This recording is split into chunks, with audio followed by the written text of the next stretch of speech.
भाग्य खबरां देख रहे सारे दर्शकों ਨੂੰ ਮੇਰੇ ਹਰਪ੍ਰੀਤ ਵੱਲੋਂ ਪਿਆਰ ਭਰੀ ਸਤਿ ਸ਼੍ਰੀ ਅਕਾਲ। ਅੱਜ ਮੇਰਾ ਸਾਥ ਦੇ ਰਹੇ ਨੇ ਟੋਰਾਂਟੋ ਤੋਂ ਸੰਦੀਪ ਸਿੰਘ ਜੀ, ਹਰਜੀਤ ਧਾਲੀਵਾਲ ਜੀ, ਨਾਲ ਹੀ ਸਾਡੇ ਨਾਲ ਜੁੜ ਰਹੇ ਨੇ ਇੰਡੀਆ ਤੋਂ ਦਿਲਰਾਜ ਜੀ ਅਤੇ ਸਬਦੀਸ਼ ਜੀ। ਤੁਹਾਡੇ ਸਭ ਦਾ ਸ਼ੋਅ ਦੇ ਵਿੱਚ ਸਵਾਗਤ ਹੈ। ਬਹੁਤ ਬਹੁਤ ਧੰਨਵਾਦ ਜੀ। ਬਹੁਤ ਬਹੁਤ ਸ਼ੁਕਰੀਆ ਜੀ। ਥੈਂਕ ਯੂ ਜੀ, ਥੈਂਕ ਯੂ।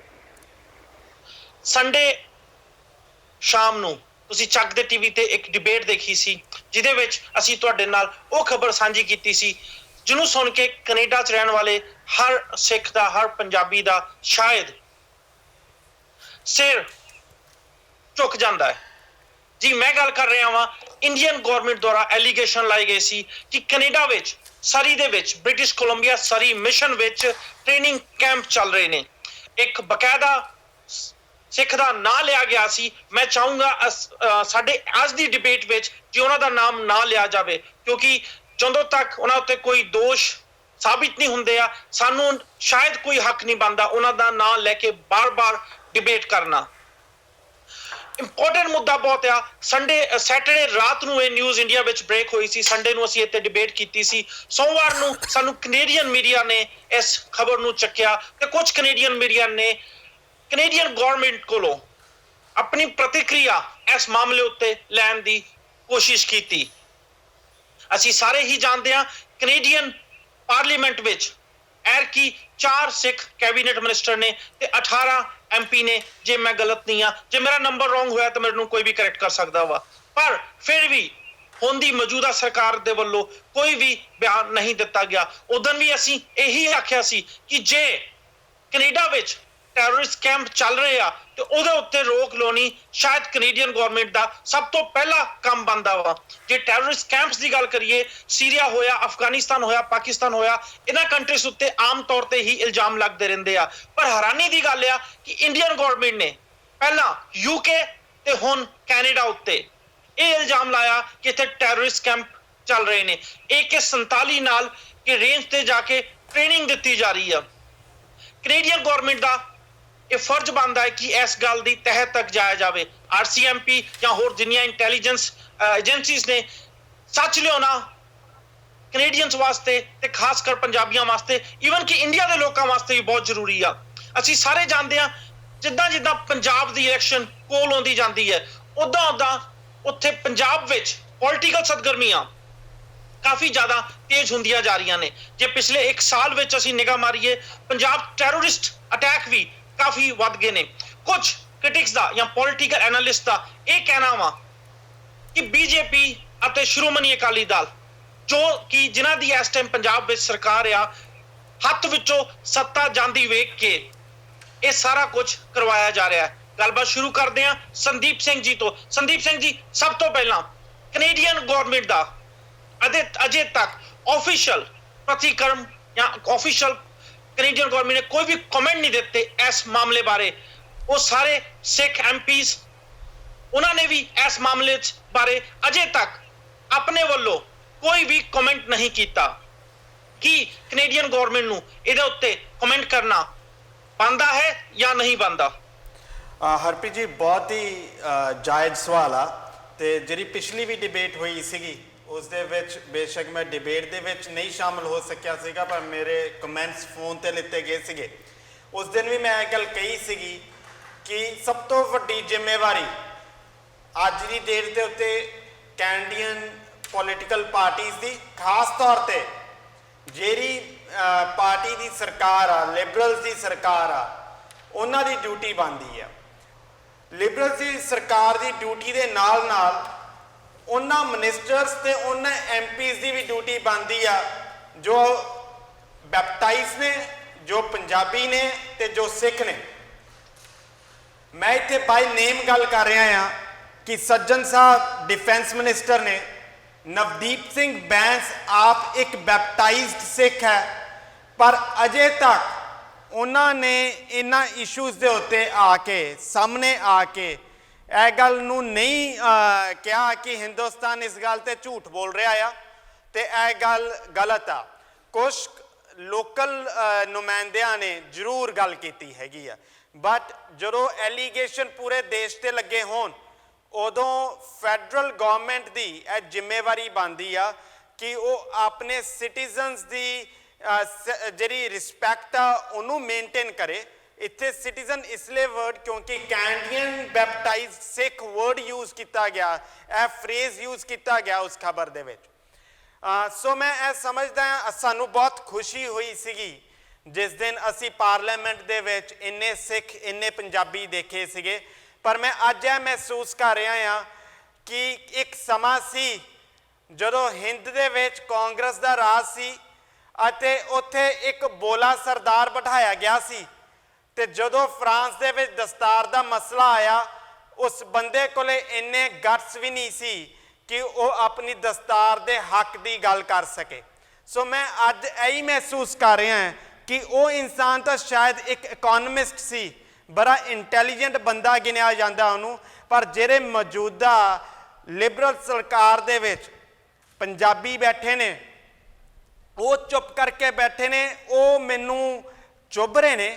ਤੇ ਮੈਂ ਮਹਿਸੂਸ ਕਰ ਰਿਹਾ ਹਾਂ ਕਿ ਕੈਨੇਡਾ ਦੇ ਵਿੱਚ ਹਰ ਸਿੱਖ ਨੂੰ, ਹਰ ਪੰਜਾਬੀ ਨੂੰ ਤੇ ਹਰ ਕੈਨੇਡੀਅਨ ਨੂੰ ਲਿਬਰਲ ਸਰਕਾਰ ਤੋਂ ਇਹ ਸਵਾਲ ਖੜਾ ਰਹਿਣਾ ਆ ਕਿ ਤੁਹਾਡੇ ਦੇਸ਼ ਨੂੰ ਟੈਰਰਿਜ਼ਮ ਨਾਲ ਜੋੜਿਆ ਗਿਆ ਆ ਤੇ ਤੁਸੀਂ ਪਾਰਲੀਮੈਂਟ ਦੇ ਵਿੱਚ ਇੱਕ ਸੈਕਿੰਡ ਵਾਸਤੇ ਵੀ ਕੁਝ ਨਹੀਂ ਬੋਲੇ, ਤੁਸੀਂ ਆਪਣੀ ਕੋਈ ਆਫੀਸ਼ੀਅਲ ਸਟੇਟਮੈਂਟ ਇਹਦੇ ਉੱਤੇ ਨਹੀਂ ਦਿੱਤੀ ਹੈਗੀ। ਲਿਬਰਲਸ ਜਿਹੜੇ ਨੇ ਉਹ ਹਰ ਮੁੱਦੇ ਨੂੰ ਬਹੁਤ ਜ਼ਿਆਦਾ ਲੀਨੀਅੰਟਲੀ ਲੈ ਰਹੇ ਨੇ ਤੇ ਮੈਂ ਸਮਝਦਾ ਹਾਂ ਕਿ ਜਦੋਂ ਇਹੋ ਜਿਹੀ ਕਾਰਵਾਈ ਯੂਕੇ ਤੇ ਹੋਈ ਸੀ, ਜਦੋਂ ਯੂਕੇ ਦੇ ਵਿੱਚ ਟੈਰਰਿਜ਼ਮ ਕੈਂਪਸ ਦੀ ਗੱਲ ਕੀਤੀ ਗਈ ਸੀ, ਅਗਰ ਯੂਕੇ ਦੀ ਸਰਕਾਰ ਨੇ ਉਹਨੂੰ ਪ੍ਰੋਪਰ ਜਵਾਬ ਦਿੱਤਾ ਹੁੰਦਾ ਤੇ ਇਹ ਜਿਹੜਾ ਡਿਸਟੈਂਸ ਹੈ ਯੂਕੇ ਟੂ ਕੈਨੇਡਾ ਵਾਲਾ ਇਹ ਟਰੈਵਲ ਨਾ ਕਰਦਾ। ਤੇ ਮੈਂ ਅੱਜ ਇਸ ਮੰਚ ਤੋਂ ਇਹ ਗੱਲ ਵੀ ਕਹਿ ਦੇਣਾ ਚਾਹੁੰਦਾ ਹਾਂ ਕਿ ਅਗਰ ਕੈਨੇਡੀਅਨ ਸਰਕਾਰ ਨੇ ਜਾਂ ਆਪਾਂ ਪੰਜਾਬੀਆਂ ਨੇ ਕੈਨੇਡੀਅਨ ਸਰਕਾਰ ਨੂੰ ਮਜਬੂਰ ਨਾ ਕੀਤਾ ਕਿ ਉਹ ਇਸ ਮੁੱਦੇ ਦੀ ਸੱਚਾਈ ਲੋਕਾਂ ਸਾਹਮਣੇ ਰੱਖਣ ਤੇ ਅਗਲੀ ਵਾਰੀ ਅਮਰੀਕਾ, ਆਸਟ੍ਰੇਲੀਆ, ਨਿਊਜ਼ੀਲੈਂਡ ਉਹਨਾਂ ਦੇਸ਼ਾਂ ਦੀ ਆ ਜਿੱਥੇ ਪੰਜਾਬੀਆਂ ਦੀ, ਸਿੱਖਾਂ ਦੀ ਬਹੁਤ ਗਿਣਤੀ ਹੈਗੀ ਆ। ਸੰਦੀਪ ਜੀ ਕਨਫਿਊਜ਼ ਤਾਂ ਮੈਂ ਤੁਹਾਡੇ ਕਮੈਂਟ ਤੋਂ ਵੀ, ਇੱਕ ਪਾਸੇ ਤੁਸੀਂ ਮਨਮੋਹਨ ਸਿੰਘ ਜੀ ਨੂੰ ਇੰਟੈਲੀਜੈਂਟ ਕਹਿ ਰਹੇ ਜੋ, ਦੂਜੇ ਪਾਸੇ ਤੁਸੀਂ ਉਹਨਾਂ ਨੂੰ ਗੂੰਗਾ ਕਹਿ ਰਹੇ ਜੋ ਕਿ ਜਿਨ੍ਹਾਂ ਨੇ ਆਪਣੀ ਦਸਤਾਰ ਵਾਸਤੇ ਆਵਾਜ਼ ਹੀ ਉਠਾਈ। ਪਰ ਇਸ ਗੱਲ ਤੇ ਆਪਾਂ ਬਾਅਦ ਚ ਜਾਵਾਂਗੇ। ਪਹਿਲਾਂ ਮੈਂ ਹਰਜੀਤ ਧਾਰੀਵਾਲ ਸਾਹਿਬ, ਤੁਸੀਂ ਕਾਫੀ ਟਾਈਮ ਨਾਲ ਸਾਡੇ ਨਾਲ ਜੁੜ ਰਹੇ ਜੋ, ਸਭ ਤੋਂ ਪਹਿਲਾਂ ਤੇ ਟਾਈਮ ਕੱਢ ਕੇ ਸਟੂਡੀਓ ਆਉਣ ਵਾਸਤੇ ਸ਼ੁਕਰੀਆ ਸਰ। ਇਸ ਪੂਰੇ ਮੁੱਦੇ ਤੇ ਕੀ ਕਹਿਣਾ ਚਾਹੋਗੇ?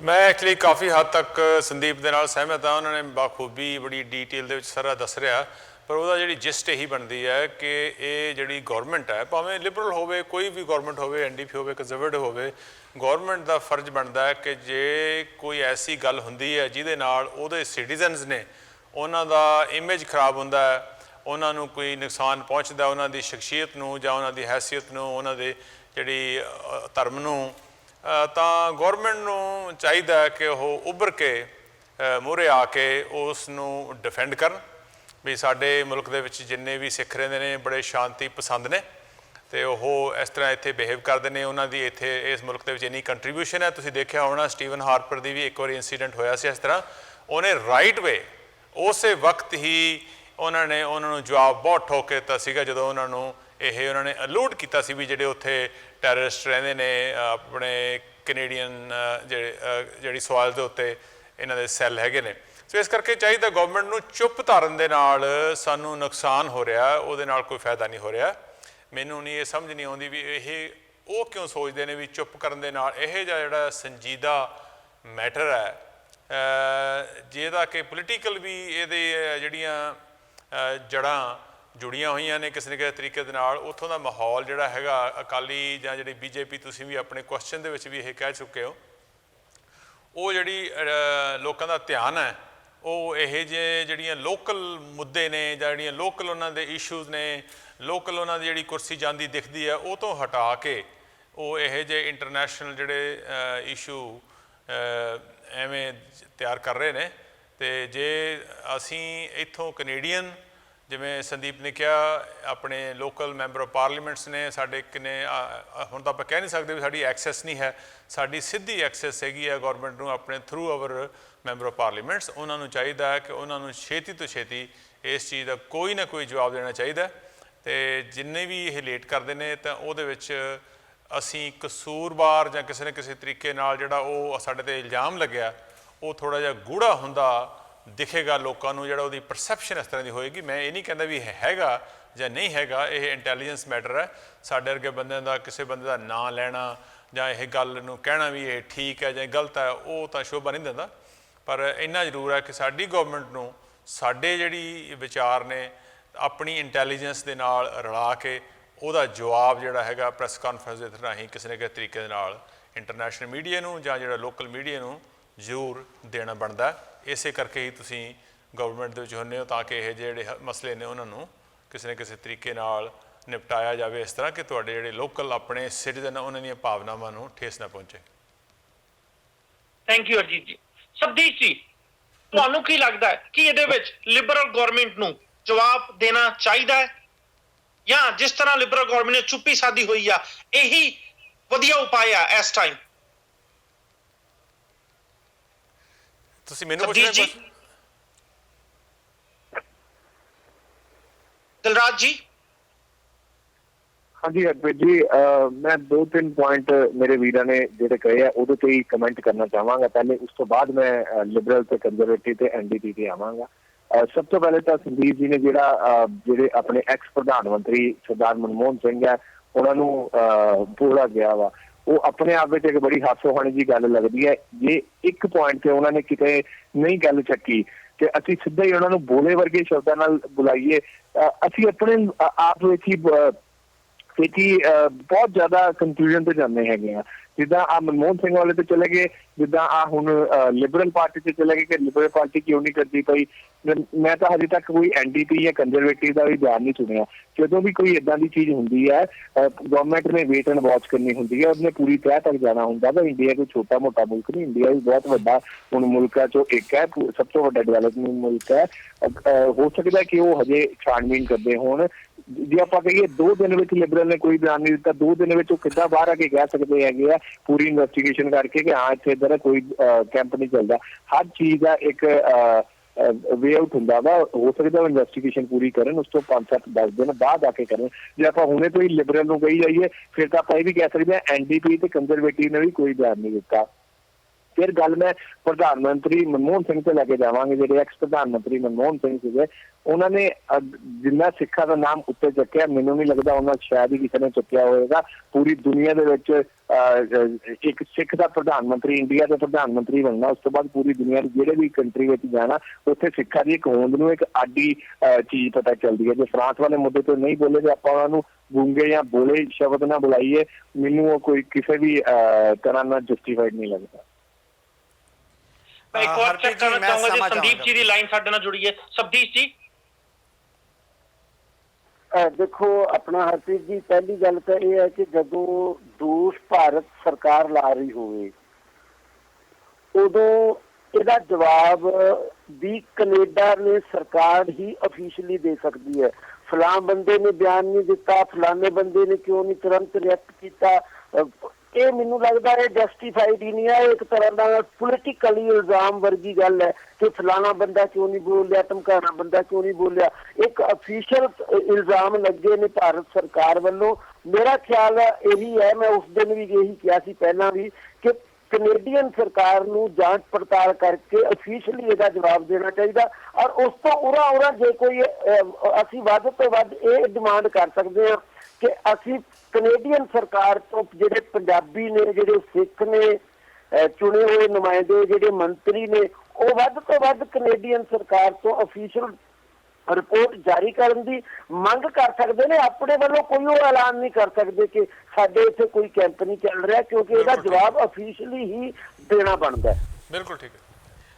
ਹਰਪ੍ਰੀਤ ਜੀ, ਅਸੀਂ ਪਿਛਲੇ ਥੋੜੇ ਸਮੇਂ ਤੋਂ ਦੇਖੀਏ ਯੂਨਾਈਟਿਡ ਸਟੇਟ ਵਿੱਚ ਅਸੀਂ ਜਾਣਦੇ ਹਾਂ ਪ੍ਰੈਜ਼ੀਡੈਂਸ਼ੀਅਲ ਰੇਸ ਚਾਲੂ ਆ, ਉੱਥੇ ਵੀ ਸਾਨੂੰ ਕਈ ਇਦਾਂ ਦੇ ਮੁੱਦੇ ਵੇਖਣ ਨੂੰ ਨਿਊਜ਼ ਵਿੱਚ ਖਬਰਾਂ ਵਿੱਚ ਆਏ ਨੇ ਜਿੱਥੇ ਕਿ ਸਿੱਖਾਂ ਨੂੰ ਟੈਰਰਿਸਟ ਆਖਿਆ ਗਿਆ ਵਾ। ਥੋੜੇ ਦਿਨ ਪਹਿਲਾਂ ਇੱਕ ਕਾਉਂਸਲਰ ਨੂੰ ਵੀ ਇਹਨਾਂ ਚੀਜ਼ਾਂ ਦਾ ਸਾਹਮਣਾ ਕਰਨਾ ਪਿਆ ਸੀ। ਜਦੋਂ ਮਾਹੌਲ ਇਦਾਂ ਬਣਿਆ ਹੋਵੇ, ਮੈਂ ਸਬਦੀਸ਼ ਜੀ ਦੀ ਗੱਲ ਨਾਲ ਐਗਰੀ ਕਰਦਾ ਵਾਂ ਕਿ ਕੈਨੇਡੀਅਨ ਸਰਕਾਰ ਨੂੰ ਸਾਨੂੰ ਟਾਈਮ ਵੀ ਦੇਣਾ ਚਾਹੀਦਾ ਹੈ ਤਾਂ ਕਿ ਉਹ ਪ੍ਰੋਪਰ ਇਨਵੈਸਟੀਗੇਟ ਕਰਕੇ ਪ੍ਰੋਪਰ ਆਫੀਸ਼ੀਅਲ ਰਿਪੋਰਟ ਦੇ ਸਕਣ। ਹੋ ਸਕਦਾ ਵਾ ਗਵਰਨਮੈਂਟ ਕੋਲ ਅਜੇ ਇੰਡੀਅਨ ਗਵਰਨਮੈਂਟ ਦਾ ਕੋਈ ਆਫੀਸ਼ੀਅਲ ਡਾਕੂਮੈਂਟ ਜਾਂ ਆਫੀਸ਼ੀਅਲ ਰਿਪੋਰਟ ਹੀ ਨਾ ਆਈ ਹੋਵੇ। ਹਾਂਜੀ ਸੰਦੀਪ ਜੀ? ਹਰਪ੍ਰੀਤ ਜੀ ਮੈਂ ਦਿਲਰਾਜ ਜੀ ਦੀਆਂ ਕੁਝ ਗੱਲਾਂ ਦਾ ਜਵਾਬ ਦੇਣਾ ਚਾਹਾਂਗਾ। ਵੈਸੇ ਤਾਂ ਸਵਦੀਸ਼ ਜੀ ਦੇ ਹੀ ਗਏ, ਬਚਿਆ ਕੁਚਿਆ ਮੈਂ ਦੇ ਦਿੰਦਾ। ਮੇਰੀ ਜਾਣਕਾਰੀ ਅਨੁਸਾਰ ਕੈਨੇਡਾ ਦੇ ਵਿੱਚ ਜਿਹੜੀ ਸਰਕਾਰ ਚੱਲ ਰਹੀ ਆ ਉਹ ਲਿਬਰਲਸ ਦੀ ਸਰਕਾਰ ਆ। ਅਗਰ ਉਹ NDP ਦੀ ਜਾਂ ਕੰਜ਼ਰਵੇਟਿਵ ਦੀ ਸਰਕਾਰ ਹੁੰਦੀ ਤੇ ਮੈਂ ਜ਼ਰੂਰ ਉਹਨਾਂ ਦਾ ਨਾਂ ਲੈਂਦਾ ਤੇ ਕਹਿੰਦਾ ਕਿ NDP ਤੇ ਕੰਜ਼ਰਵੇਟਿਵ ਦੀ ਜ਼ਿੰਮੇਵਾਰੀ ਬਣਦੀ ਆ ਕਿ ਉਹ ਇਸ ਚੀਜ਼ ਦੇ ਉੱਤੇ ਬਿਆਨ ਦੇਣ। ਹੁਣ ਜਦੋਂ ਸਰਕਾਰ ਲਿਬਰਲਸ ਦੀ ਆ ਤੇ ਜਵਾਬ ਦੇ ਵੀ ਇੱਕ ਸੈਕਿੰਡ ਦਿਲਰਾਜ ਜੀ ਲੈਟ ਮੀ ਕੰਪਲੀਟ। ਆਪੋਜੀਸ਼ਨ ਦੀ ਕੋਈ ਜ਼ਿੰਮੇਵਾਰੀ ਨਹੀਂ ਹੁੰਦੀ, ਲੈਟ ਮੀ ਸਿਰਫ ਕੰਪਲੀਟ। ਆਪੋਜੀਸ਼ਨ ਨੇ ਸਵਾਲ ਹੀ ਖੜੇ ਕਰਨੇ ਹੁੰਦੇ ਆ। ਦਿਲਰਾਜ ਜੀ ਲੈਟ ਮੀ ਕੰਪਲੀਟ। ਉਦੋਂ ਲਿਬਰਲਸ ਨੂੰ ਸਵਾਲ ਹੋਣਗੇ ਕਿਉਂਕਿ ਉਹਦੇ ਕੁਝ ਟੈਕਨੀਕਲ ਕਾਰਨ ਨੇ। ਜਿਹੜੀ ਸਿਕਿਉਰਿਟੀ ਏਜੰਸੀਜ਼ ਨੇ ਉਹ ਆਪੋਜੀਸ਼ਨ ਦੇ ਕੰਟਰੋਲ 'ਚ ਨਹੀਂ ਹੁੰਦੀਆਂ, ਉਹ ਸਰਕਾਰ ਦੇ ਕੰਟਰੋਲ 'ਚ ਨੇ। ਜਿਹੜੀਆਂ ਸਿਕਿਉਰਿਟੀ ਏਜੰਸੀਜ਼ ਨੇ ਉਹਨਾਂ ਦੀ ਜਵਾਬਦੇਹੀ ਫੈਡਰਲ ਸਰਕਾਰ ਨੂੰ ਆ, ਨਾ ਕਿ ਆਪੋਜੀਸ਼ਨ ਨੂੰ। ਸੋ ਆਪੋਜੀਸ਼ਨ ਕਿਵੇਂ ਇਹ ਗੱਲ ਪਤਾ ਕਰ ਸਕਦੀ ਆ ਕਿ ਇੱਥੇ ਕੈਂਪਸ ਲੱਗ ਰਹੇ ਆ ਕਿ ਨਹੀਂ ਲੱਗ ਰਹੇ ਆ? ਜਿਹੜੇ ਸਾਡੇ ਸਵਾਲ ਨੇ ਇੱਕ ਸੈਕਿੰਡ ਆਪੋਜੀਸ਼ਨ ਇੱਕ ਕੰਮ ਕਰ ਸਕਦੀ ਕਿ ਹਰਪ੍ਰੀਤ ਜੀ ਲਿਬਰਲ ਤੇ ਮੇਰੀ ਪ੍ਰੈਸ਼ਰ ਤਾਂ ਬੇਨਤੀ ਬਣਾ ਸਕਦੀ ਹੈ ਆ। ਕਿ ਮੈਂ ਕਿਸੇ ਦੀ ਗੱਲ ਨਹੀਂ ਕੱਟਦਾ, ਇਸ ਲਈ ਮੇਰੀ ਗੱਲ ਨਾ ਕੱਟੀ ਜਾਵੇ ਪਲੀਜ਼। ਮੇਰੀ ਲਈ ਦਿਲਰਾਜ ਜੀ ਬੜੇ ਪਿਆਰ ਨਾਲ ਮੇਰੀ ਗੱਲ ਸੁਣਿਓ ਪਲੀਜ਼, ਉਸ ਤੋਂ ਬਾਅਦ 'ਚ ਤੁਸੀਂ ਆਪਣੇ ਸਵਾਲ ਜ਼ਰੂਰ ਖੜੇ ਕਰਿਓ। ਅਸੀਂ ਜਿਸ ਦਿਨ ਇਹ ਇਨਸੀਡੈਂਟ ਹੋਇਆ ਸੀ ਉਸ ਦਿਨ ਵੀ ਇਹ ਗੱਲ ਕਹੀ ਸੀ ਤੇ ਅੱਜ ਰਿਪੀਟ ਕਰ ਰਹੇ ਹਾਂ ਕਿ ਅਗਰ ਤਾਂ ਇਹੋ ਜਿਹੇ ਕੈਂਪਸ ਚੱਲਦੇ ਪਏ ਨੇ ਤੇ ਕੈਨੇਡਾ ਦੀਆਂ ਸਿਕਿਉਰਿਟੀ ਏਜੰਸੀਜ਼ ਕੀ ਕਰ ਰਹੀਆਂ ਨੇ, ਉਹਨਾਂ ਨੂੰ ਕਿਉਂ ਨਹੀਂ ਇਹੋ ਜਿਹੇ ਕੈਂਪਸ ਦਾ ਪਤਾ ਚੱਲਿਆ? ਔਰ ਅਗਰ ਇਹੋ ਜਿਹੇ ਕੈਂਪਸ ਨਹੀਂ ਚੱਲ ਰਹੇ ਤੇ ਕਿਸੇ ਵੀ ਦੁੱਕੀ ਤਿੱਕੀ ਦੇਸ਼ ਨੂੰ ਇਹ ਅਧਿਕਾਰ ਅਸੀਂ ਕਿਵੇਂ ਦੇ ਰਹੇ ਹਾਂ ਕਿ ਉਹ ਕੈਨੇਡਾ ਨੂੰ ਟੈਰਰਿਜ਼ਮ ਦੇ ਨਾਲ ਜੋੜੇ? ਸੋ ਸਾਡੇ ਸਵਾਲ ਬਹੁਤ ਕਲੀਅਰ ਨੇ। ਜਿੱਥੇ ਤੱਕ ਤੁਸੀਂ NDP ਦੀ ਗੱਲ ਬਾਰ-ਬਾਰ ਕਰ ਰਹੇ ਹੋ, ਮੈਂ ਤੁਹਾਡੀ ਜਾਣਕਾਰੀ ਲਈ ਇਹ ਦੱਸ ਦੇਣਾ ਚਾਹੁੰਦਾ ਹਾਂ ਕਿ NDP ਇੱਕ ਅਲੌਤੀ ਪਾਰਟੀ ਆ ਜਿਹਨੇ ਜਸਵੰਤ ਸਿੰਘ ਖਾਲੜਾ ਸਾਹਿਬ ਨੂੰ ਇੱਕ ਪੀਸਫੁਲ ਫਾਈਟਰ ਦਾ ਖਿਤਾਬ ਦਿੱਤਾ ਆ। ਉਹ ਇੱਕ ਅਲੌਤੀ ਪਾਰਟੀ ਆ ਜਿਹਨੇ 1984 ਨੂੰ ਜੈਨੋਸਾਈਡ ਸ਼ੁਰੂਆਤ ਕੀਤਾ। ਸੰਦੀਪ ਜੀ ਸੋ ਮੈਂ ਚਾਹਾਂਗਾ ਕਿ ਤੁਸੀਂ ਆਪਣੇ ਫੈਕਟਸ ਥੋੜੇ ਜਿਹਾ ਕਲੀਅਰ ਰੱਖੋ ਪਲੀਜ਼। ਸੰਦੀਪ ਜੀ ਦਿਲਰਾਜ ਜੀ ਦਾ ਜੋ ਕੁਐਸਚਨ ਸੀ ਕਿਤੇ ਨਾ ਕਿਤੇ ਹਰਪ੍ਰੀਤ ਜੀ ਇੱਕ ਮਿੰਟ ਜਾਵਾਂਗਾ। ਮੈਂ ਸਿੰਪਲ ਜਿਹਾ ਇੰਨਾ ਕਹਿਣਾ ਚਾਹੁੰਦਾ ਕਿ ਬਿਲਕੁਲ ਲਿਬਰਲ ਦੀ ਜ਼ਿੰਮੇਵਾਰੀ ਬਣਦੀ ਹੈ ਜਵਾਬਦੇਹੀ ਦੇਣਾ, ਲਿਬਰਲ ਨੂੰ ਟਾਈਮ ਦੇਣਾ ਚਾਹੀਦਾ ਵਾ, ਪਰ NDP ਤੇ ਕੰਜ਼ਰਵੇਟਿਵ ਦੀ ਵੀ ਉਨੀ ਹੀ ਜ਼ਿੰਮੇਵਾਰੀ ਬਣਦੀ ਹੈ ਉਹਨਾਂ ਤੋਂ ਜਵਾਬ ਲੈਣਾ। ਆਪੋਜੀਸ਼ਨ ਦਾ ਸਭ ਤੋਂ ਵੱਡਾ ਇੱਕ ਅਹਿਮ ਰੋਲ ਹੁੰਦਾ ਵਾ। ਤੇ ਦੂਜਾ ਜਿਹੜਾ ਸੰਦੀਪ ਸਿੰਘ ਜੀ ਨੇ ਦੁੱਕੀ ਤਿੱਕੀ ਦੇਸ਼ ਕਿਹਾ ਵਾ, ਮੈਂ ਉਹ ਪੁਆਇੰਟ ਨੂੰ ਵੀ ਇਹਨਾਂ ਨੂੰ ਬਿਲਕੁਲ ਕੰਡੈਮ ਕਰਦਾ ਵਾਂ। ਤੁਸੀਂ ਆਪਣੇ ਦੇਸ਼ ਨੂੰ ਜਾਂ ਆਪਣੇ ਕੈਨੇਡਾ ਨੂੰ ਜਾਂ ਆਪਣਾ ਜੋ ਵੀ ਤੁਹਾਡਾ ਹੈਗਾ ਵਾ ਉਹਨੂੰ ਜਿੱਦਾਂ ਮਰਜ਼ੀ ਉੱਚਾ ਕਹੋ ਨੀਵਾਂ ਕਹੋ ਜੋ ਮਰਜ਼ੀ ਕਹੋ, ਪਰ ਤੁਸੀਂ ਸਾਡੀ ਕੰਟਰੀ ਨੂੰ ਦੁੱਕੀ ਤਿੱਕੀ ਦੇਸ਼ਾਂ ਵਿੱਚ ਮੈਂ ਤਾਂ ਤੁਹਾਡੇ ਦੇਸ਼ ਦਾ ਨਾਮ ਵੀ ਨਹੀਂ ਲਿਆ ਸੀ। ਇੱਕ ਸੰਦੀਪ ਜੀ ਅੰਦਰਾਜ ਜੀ ਦੁੱਕੀ ਦੇਸ਼ ਨੇ ਇੰਡੀਆ ਨੇ ਇਹਨੂੰ ਕੀਤਾ ਵਾ ਤੇ ਤੁਸੀਂ ਦੁੱਕੀ ਦੇਸ਼ ਕਹਿੰਦੇ ਹੋਏ। ਸੰਦੀਪ ਜੀ ਅੰਦਰਾਜ ਜੀ ਇੱਕ ਵਾਰੀ ਤੁਹਾਨੂੰ ਦੋਵਾਂ ਨੂੰ ਕੱਟਣਾ ਚਾਹੂੰਗਾ ਇੱਥੇ। ਨਾਲ ਬਿਲਕੁਲ ਸਹਿਮਤ ਹਾਂ। ਠੀਕ ਹੈ ਵੀ ਜਿਹੜੇ ਕਿਸੇ ਵੀ ਮੁਲਕ ਨੂੰ ਇਸ ਤਰ੍ਹਾਂ ਤੁਸੀਂ ਨਾ ਆਇਡੈਂਟੀਫਾਈ ਕਰੋ, ਇਸ ਤਰ੍ਹਾਂ ਨਾ ਕਰੋ। ਦੁੱਖੀ ਤਿੱਖੀ ਮੁਲਕ ਨਹੀਂ। ਇੰਡੀਆ ਵੀ ਜੇ ਮੰਨਿਆ ਜਾਵੇ ਤਾਂ ਬੜੀ ਵੱਡੀ ਇਕੋਨਮੀ ਹੈ, ਬੜਾ ਵੱਡਾ ਕੰਟਰੀ ਹੈ। ਸੋ ਉਸ ਪੱਖੋਂ ਆਪਾਂ ਨਾ ਲਈਏ, ਆਪਾਂ ਜਿਹੜੀ ਡਿਬੇਟ ਆ ਫੋਕਸ ਰੱਖੀਏ ਜਿਹੜਾ ਅਸਲੀ ਆਪਣਾ ਮੁੱਦਾ ਹੈਗਾ। ਆਹੀ ਜਿਹੜਾ ਕਾਰਨ ਹੈ ਕਿ ਜਿੰਨਾ ਚਿਰ ਇਹ ਜੀ ਡਿਬੇਟਸ ਹੁੰਦੀ ਰਹੇਗੀ, ਜਿੰਨਾ ਚਿਰ ਲੋਕ ਸੁਣਦੇ ਰਹਿਣਗੇ, ਉਹਨਾਂ ਚਿਰ ਇਹ ਜਿਹੜੀ ਪਰਸੈਪਸ਼ਨ ਹੈ ਇਹ ਗੂੜੀ ਹੁੰਦੀ ਜਾਏਗੀ ਲੋਕਾਂ ਦੇ ਮਨਾਂ ਵਿੱਚ। ਉਦੋਂ ਬਾਅਦ ਭਾਵੇਂ ਜੇ 15 ਦਿਨ ਬਾਅਦ ਇਹ ਬਿਆਨ ਵੀ ਦੇਤਾ ਨਾ ਤੇ ਉਹਦਾ ਕੋਈ ਫਰਕ ਨਹੀਂ ਹੈ। ਉਹ ਜਿਹੜੀ ਪਰਸੈਪਸ਼ਨ ਜਿਹੜੀ ਖਰਾਬ ਕਰਨੀ ਸੀ ਕਿਸੇ ਨੇ ਵੀ ਕਿਸੇ ਤਰੀਕੇ ਨਾਲ ਵੀ, ਕੋਈ ਏਜੰਸੀ ਲਾ ਲਓ ਜਾਂ ਗੌਰਮੈਂਟ ਲਾ ਲਓ ਜਾਂ ਉੱਥੋਂ ਦੀਆਂ ਪਾਰਟੀਆਂ ਲਾ ਲਓ, ਉਹ ਜਿਹੜੀ ਸਾਡੀ ਪਰਸੈਪਸ਼ਨ ਹੈਗੀ ਹੈ ਸਿੱਖਾਂ ਦੀ ਇਸ ਮੁਲਕ ਦੇ ਵਿੱਚ, ਉਹਨੂੰ ਖਰਾਬ ਕਰਨ ਦੀ ਕੋਸ਼ਿਸ਼ ਕੀਤੀ ਜਾ ਰਹੀ ਹੈ ਇਨ ਵਿਊ ਆਫ ਇਲੈਕਸ਼ਨ 2017। ਤੇ ਜਿਹੜੇ NRIs ਨੇ ਉਹਨਾਂ ਨੂੰ ਪਤਾ ਹੈ ਵੀ ਆਮ ਆਦਮੀ ਪਾਰਟੀ ਦੇ ਨਾਲ NRIs ਦਾ ਕਾਫੀ ਲਗਾਓ ਹੈ ਤੇ ਉਹ ਚਾਹੁੰਦੇ ਵੀ NRIs ਦਾ ਵੀ ਇੰਡੀਆ ਦੇ ਵਿੱਚ ਜਿਹੜਾ ਆਉਣਾ ਹੈ ਜਾਂ ਕਿਸੇ ਤਰੀਕੇ ਨਾਲ ਉਹ ਥੋੜ੍ਹਾ ਜਿਹਾ ਹੈਂਪਰਡ ਹੋ ਜਾਵੇ। ਇਹ ਜੀ ਸਿਚੁਏਸ਼ਨ ਨੂੰ ਦੇਖ ਕੇ 25-30% ਲੋਕੀ ਐਸੇ ਹੁੰਦੇ ਵੀ ਚਲੋ ਆਪਾਂ ਕੀ ਲੈਣਾ, ਉੱਥੇ ਜਿਹੜੀ ਸਿਚੁਏਸ਼ਨ ਬੜੀ ਖਰਾਬ ਹੈ, ਆਪਾਂ ਨਹੀਂ ਜਾਣਾ, ਸਾਡਾ ਮੁੰਡਾ ਫੜਿਆ ਜਾਊ, ਸਾਨੂੰ ਚੱਕ ਕੇ ਅੰਦਰ ਕਰ ਦੇਣਗੇ, FIR ਹੋ ਜੂਗੀ। ਡਰ ਦੇ ਨਾਲ ਬਹੁਤ ਲੋਕੀ ਇਹ ਜਿਹੜੇ ਨੇ ਆਪਣੇ ਡਿਸੀਜ਼ਨ ਚੇਂਜ ਕਰ ਸਕਦੇ ਨੇ। ਇਹ ਬੜੀ ਸੋਚੀ ਸਮਝੀ ਉਹਨਾਂ ਦੀ ਸਾਜ਼ਿਸ਼ ਹੈਗੀ ਇਹ ਜੀ। ਪਰ ਅਸੀਂ ਗਵਰਨਮੈਂਟ ਜਿਹੜੇ ਆਫ ਕੈਨੇਡਾ, ਮੈਂ ਕਿਸੇ ਪਾਰਟੀ ਦੇ ਨਾਂ ਨਹੀਂ ਲੈਂਦਾ, ਜਿਹੜੀ ਗਵਰਨਮੈਂਟ ਆਫ ਕੈਨੇਡਾ ਦਾ ਫਰਜ਼ ਬਣਦਾ ਕਿ ਉਹਨਾਂ ਦੇ ਹੱਥਾਂ 'ਚ ਨਾ ਖੇਡੀਏ, ਉਹਨਾਂ ਦੀ ਜਿਹੜੀ ਸਕੀਮ ਦੇ ਅੰਦਰ ਅਸੀਂ ਨਾ ਕੈਚ ਬਣੀਏ। ਅਸੀਂ ਇਸ ਨੂੰ ਪਹਿਲਾਂ ਇਹ ਨਹੀਂ ਹੁੰਦਾ ਤੁਸੀਂ ਜ਼ਰੂਰੀ ਆਪਣਾ ਜਿਹੜਾ ਫਾਈਨਲ ਪ੍ਰੈਸ ਕਾਨਫਰੰਸ ਇੱਕੋ ਦਿਨ 'ਚ ਕਰ ਦੇਣੀ ਹੈ। ਪਹਿਲਾਂ ਤੁਹਾਡੇ ਜਿਹੜੇ ਰਿਸਪੌਂਸੀਬਲ ਬੰਦੇ ਨੇ ਇਨੀਸ਼ੀਅਲ, ਉਹ ਪ੍ਰੈਸ ਕਾਨਫਰੰਸ ਕਾਲ ਕਰਕੇ ਉਹ ਦੱਸਣ ਵੀ ਅਸੀਂ ਇਸ ਮਾਮਲੇ ਉੱਤੇ ਕੀ ਕਰ ਰਹੇ ਹਾਂ, ਤਾਂ ਕਿ ਲੋਕੀ ਸੈਟਲ ਡਾਊਨ ਹੋ ਜਾਣ। ਤੇ ਜਦੋਂ ਤੁਹਾਡੀ ਇਨਵੈਸਟੀਗੇਸ਼ਨ 2 3 4 5 ਦਿਨ ਵਿੱਚ ਪੂਰੀ ਹੋ ਗਈ, ਉਸ ਤੋਂ ਇੱਕ ਫਾਈਨਲ ਸਟੇਟਮੈਂਟ ਜਿਹੜੀ ਆਉਣੀ ਚਾਹੀਦੀ ਹੈ। ਇਹ ਮੇਰਾ ਆਪਣਾ ਵਿਚਾਰ ਹੈਗਾ। ਇਹਨੂੰ ਜਿੰਨਾ ਵੀ ਚਿਰ ਲੰਬਾ ਕਰਾਂਗੇ, ਜਿੰਨੀਆਂ ਟੀਵੀਜ਼ ਤੇ ਜਿੰਨੀਆਂ ਰੇਡੀਓਜ਼ ਤੇ ਕਿੰਨੇ ਰੇਡੀਓ ਸਟੇਸ਼ਨ ਨੇ ਕਿੰਨੇ ਟੀਵੀ ਨੇ ਉਹਨਾਂ ਤੇ ਜਿਹੜੀ ਡਿਬੇਟ ਹੁੰਦੀ ਹੈ, ਉਹ ਡਿਬੇਟ ਹੋਣ ਦੇ ਨਾਲ ਲੋਕਾਂ ਦੇ ਮਨ ਦੇ ਵਿੱਚ ਇਹ ਪਰਸੈਪਸ਼ਨ ਗੂੜੀ ਹੁੰਦੀ ਜਾਏਗੀ ਤੇ ਆਪਣਾ ਜਿਹੜਾ ਰੈਪੂਟੇਸ਼ਨ ਹੈ ਖਰਾਬ ਹੁੰਦਾ ਜਾਏਗਾ। ਮੈਂ ਚਾਹੁੰਦਾ ਵੀ ਆਪਣੇ ਸਿਟੀਜ਼ਨ ਦਾ ਰੈਪੂਟੇਸ਼ਨ ਨੂੰ ਬਰਕਰਾਰ ਰੱਖਣਾ ਗਵਰਨਮੈਂਟ ਦਾ ਇਹ ਫਰਜ਼ ਬਣਦਾ ਵੀ ਕੋਈ ਨਾ ਕੋਈ ਤਰੀਕਾ, ਉਹਨਾਂ ਕੋਲ ਬੜੇ ਰਿਸੋਰਸਿਸ ਨੇ, ਉਹਨਾਂ ਕੋਲ ਬੜੀ ਇੰਟੈਲੀਜੈਂਸ ਹੈ, ਪਰ ਇਨੀਸ਼ੀਅਲ ਜਿਹੜੀ ਸਟੇਟਮੈਂਟ ਉਹਨਾਂ ਨੂੰ ਆਫੀਸ਼ੀਅਲ ਕਿਸੇ ਨਾ ਕਿਸੇ ਤਰੀਕੇ ਨਾਲ ਜ਼ਰੂਰ ਇਸ਼ੂ ਕਰਨੀ ਚਾਹੀਦੀ ਹੈ। ਹਰਪ੍ਰੀਤ ਜੀ ਮੈਂ ਨਾ ਇੱਕ ਗੱਲ ਹੋਰ ਜੋੜਨੀ ਚਾਹਾਂਗਾ। ਮੇਰੇ ਨਾਲ ਇੱਕ ਕਾਲਰ ਜੁੜ ਚੁੱਕੇ ਨੇ, ਮੈਂ ਕਾਲ ਲੈਣੀ ਚਾਹੂੰਗਾ। ਸਤਿ ਸ਼੍ਰੀ ਅਕਾਲ ਜੀ। ਹਾਂਜੀ ਹਰਪ੍ਰੀਤ, ਸਤਿ ਸ਼੍ਰੀ ਅਕਾਲ, ਕੀ ਹਾਲ ਹੈ? ਬਸ ਵਧੀਆ ਸਰ। ਹਾਂਜੀ ਸਰ, ਕੀ ਕਹਿਣਾ ਚਾਹੋਗੇ? ਹੁਣ ਜਦੋਂ ਮੋਦੀ ਲੰਡਨ ਆਇਆ ਸੀਗਾ, ਮੋਦੀ ਨੇ ਆਪਣੇ ਲੋਕਾਂ ਨੂੰ ਬਦਨਾਮ ਕੀਤਾ ਸੀਗਾ। ਹਾਂਜੀ। ਉੱਥੋਂ ਦੇ ਜਿੰਨੇ ਵੀ ਲੋਕਲ ਸੀਗੇ ਬੰਦੇ, ਉਹ ਆਪਣੇ ਐਮਪੀ ਨੂੰ ਮਿਲੇ। ਹਾਂਜੀ। ਉਹਨਾਂ ਨੇ ਆਪਣੇ ਸਪਸ਼ਟੀਕਰਨ ਦਿੱਤੇ। ਹਾਂਜੀ। ਹੁਣ ਕੈਨੇਡਾ ਦੇ ਵਿੱਚ ਜਿੰਨੇ ਵੀ ਲੋਕ ਰਹਿੰਦੇ ਹੈਗੇ ਆ, ਆਪਣੇ ਲੋਕਲ ਐਮਪੀ ਨੂੰ ਮਿਲ ਕੇ ਆਪਣਾ ਸਪਸ਼ਟੀਕਰਨ ਦੇਣ। ਬਿਲਕੁਲ ਸਹੀ ਸਰ। ਸਾਨੂੰ ਅੱਤਵਾਦੀ ਕਾਹਦੇ ਕਿਹਾ ਜਾਂਦਾ? ਬਿਲਕੁਲ ਸਹੀ sir, thank you sir. Jastar Singh ਵਾਰਾ ਇੱਕ ਵਧੀਆ ਸਟੂਡੈਂਟ ਸੀਗਾ, ਨਾਭੇ ਪੜ੍ਹਦਾ ਸੀਗਾ। ਹਾਂਜੀ। ਵਧੀਆ ਪਰਿਵਾਰ ਨੂੰ ਬਿਲੋਂਗ ਕਰਦਾ, ਉਹ ਅੱਤਵਾਦੀ ਨਹੀਂ ਸੀਗਾ, ਉਸ ਬੰਦੇ ਨੂੰ ਅੱਤਵਾਦੀ ਬਣਾਇਆ ਗਿਆ। ਹੁਣ ਬੇਅੰਤਾ ਪੋਤਾ ਉਰੇ ਆਇਆ ਸੀ, ਜੀ ਡਾਕਟਰ ਨੇ ਗੋਲੀ ਮਾਰੀ ਹੈ, ਉਸ ਬੰਦੇ ਨੂੰ ਕਿਸੇ ਬੰਦੇ ਨੇ ਲਾਇਕ ਨਹੀਂ ਕੀਤਾ, ਬੁਲਾਇਆ ਤੱਕ ਨਹੀਂ ਉੱਥੇ। ਉਹ ਪਰਸਨਲੀ ਮੈਨੂੰ ਮਿਲਿਆ ਜਿਸ ਦਿਨ ਉਹਨਾਂ ਨੇ ਸਰਪੰਚ ਕੋਲ ਜਾਣਾ ਸੀਗਾ, ਪਰ ਉਸ ਬੰਦੇ ਨੂੰ ਕਿਸੇ ਬੰਦੇ ਨੇ ਲਾਇਕ ਨਹੀਂ ਕੀਤਾ। ਹਾਂਜੀ। ਪਰ ਤੁਸੀਂ ਜਿਹੜੇ ਲੋਕ ਜਿੰਨੇ ਵੀ ਕੈਨੇਡਾ ਜਾਂ ਆਪਣੇ ਲੋਕਲ ਐਮਪੀ ਨੂੰ ਮਿਲ ਕੇ ਆਪਣਾ ਪੱਖ ਰੱਖਣ ਦੀ ਸਾਨੂੰ ਬਦਨਾਮ ਕਿਉਂ ਕੀਤਾ ਜਾਂਦਾ, ਜਿੱਦਾਂ ਲੋਕਾਂ ਨੇ ਇੰਗਲੈਂਡ 'ਚ ਰੱਖਿਆ। ਬਸ ਆਹੀ ਕੁਝ ਕਹਿਣਾ ਸੀ ਜੀ। Thank you sir, thank you for the call. Actually ਮੈਂ ਸੰਦੀਪ ਦੇ ਨਾਲ ਇੱਕ ਗੱਲ ਦੇ ਉੱਤੇ ਬੜਾ ਸਹਿਮਤ ਹਾਂ ਕਿ ਜਿਹੜੇ ਤੁਹਾਡੇ ਬੈਪਟਾਈਜ਼ ਸਿੱਖ ਨੇ ਪ੍ਰਾਈਮ ਮਿਨਿਸਟਰ ਦੇ ਅਰਾਊਂਡ ਹੋਣ ਦੇ ਬਾਵਜੂਦ ਵੀ ਅਸੀਂ ਉਹਨਾਂ ਨੂੰ ਇਹ ਕਨਵੇ ਨਹੀਂ ਜੇ ਕਰ ਸਕਦੇ ਵੀ ਇਹਦੀ ਜਿਹੜੀ ਅਰਜੈਂਸੀ ਉਹਨੂੰ ਐਕਸਪਲੇਨ ਕਰਨ ਵਾਸਤੇ। ਇਹ ਨਹੀਂ ਹੈ ਵੀ ਉਹਨਾਂ ਨੇ ਓਪਨਲੀ ਆ ਕੇ ਬਿਆਨ ਦੇਣੇ ਆ, ਪਰ they should pressurize, they should actively participate ਵੀ ਸਾਡੀ ਜਿੰਨਾ ਅਸੀਂ ਲੇਟ ਹੋ ਰਹੇ ਹਾਂ ਤਾਂ ਨੁਕਸਾਨ ਹੋ ਰਿਹਾ ਤੇ ਇਹਨੂੰ ਛੇਤੀ ਕੋਈ ਨਾ ਹੱਲ ਕਰ ਰਹੇ ਹੋ ਆਲਰੇਡੀ। ਹਾਂਜੀ, ਮੇਬੀ ਉਹ ਆਲਰੇਡੀ ਕਰ ਰਹੇ ਹੋਣ ਪ੍ਰੈਸ਼ਰਾਈਜ਼। ਸਾਡੇ ਕੋਲ ਇੰਟਰਨਲ ਇਨਫੋਰਮੇਸ਼ਨ ਨਹੀਂ ਹੈ। ਜੇ ਵਾਰਦਾਤ 2-3 ਦਿਨ ਦੀ ਹੋਈ ਹੈ, ਉਹਨਾਂ ਨੂੰ ਇਨੀਸ਼ੀਅਲ ਜਿਹੜੀ ਸਟੇਟਮੈਂਟ ਕੋਈ ਨਾ ਕੋਈ ਪਹਿਲਾਂ ਜ਼ਰੂਰ ਦੇ ਦੇਣੀ ਚਾਹੀਦੀ ਸੀ, ਅਸੀਂ ਕਰ ਰਹੇ ਹਾਂ ਤੇ ਆਫੀਸ਼ੀਅਲੀ।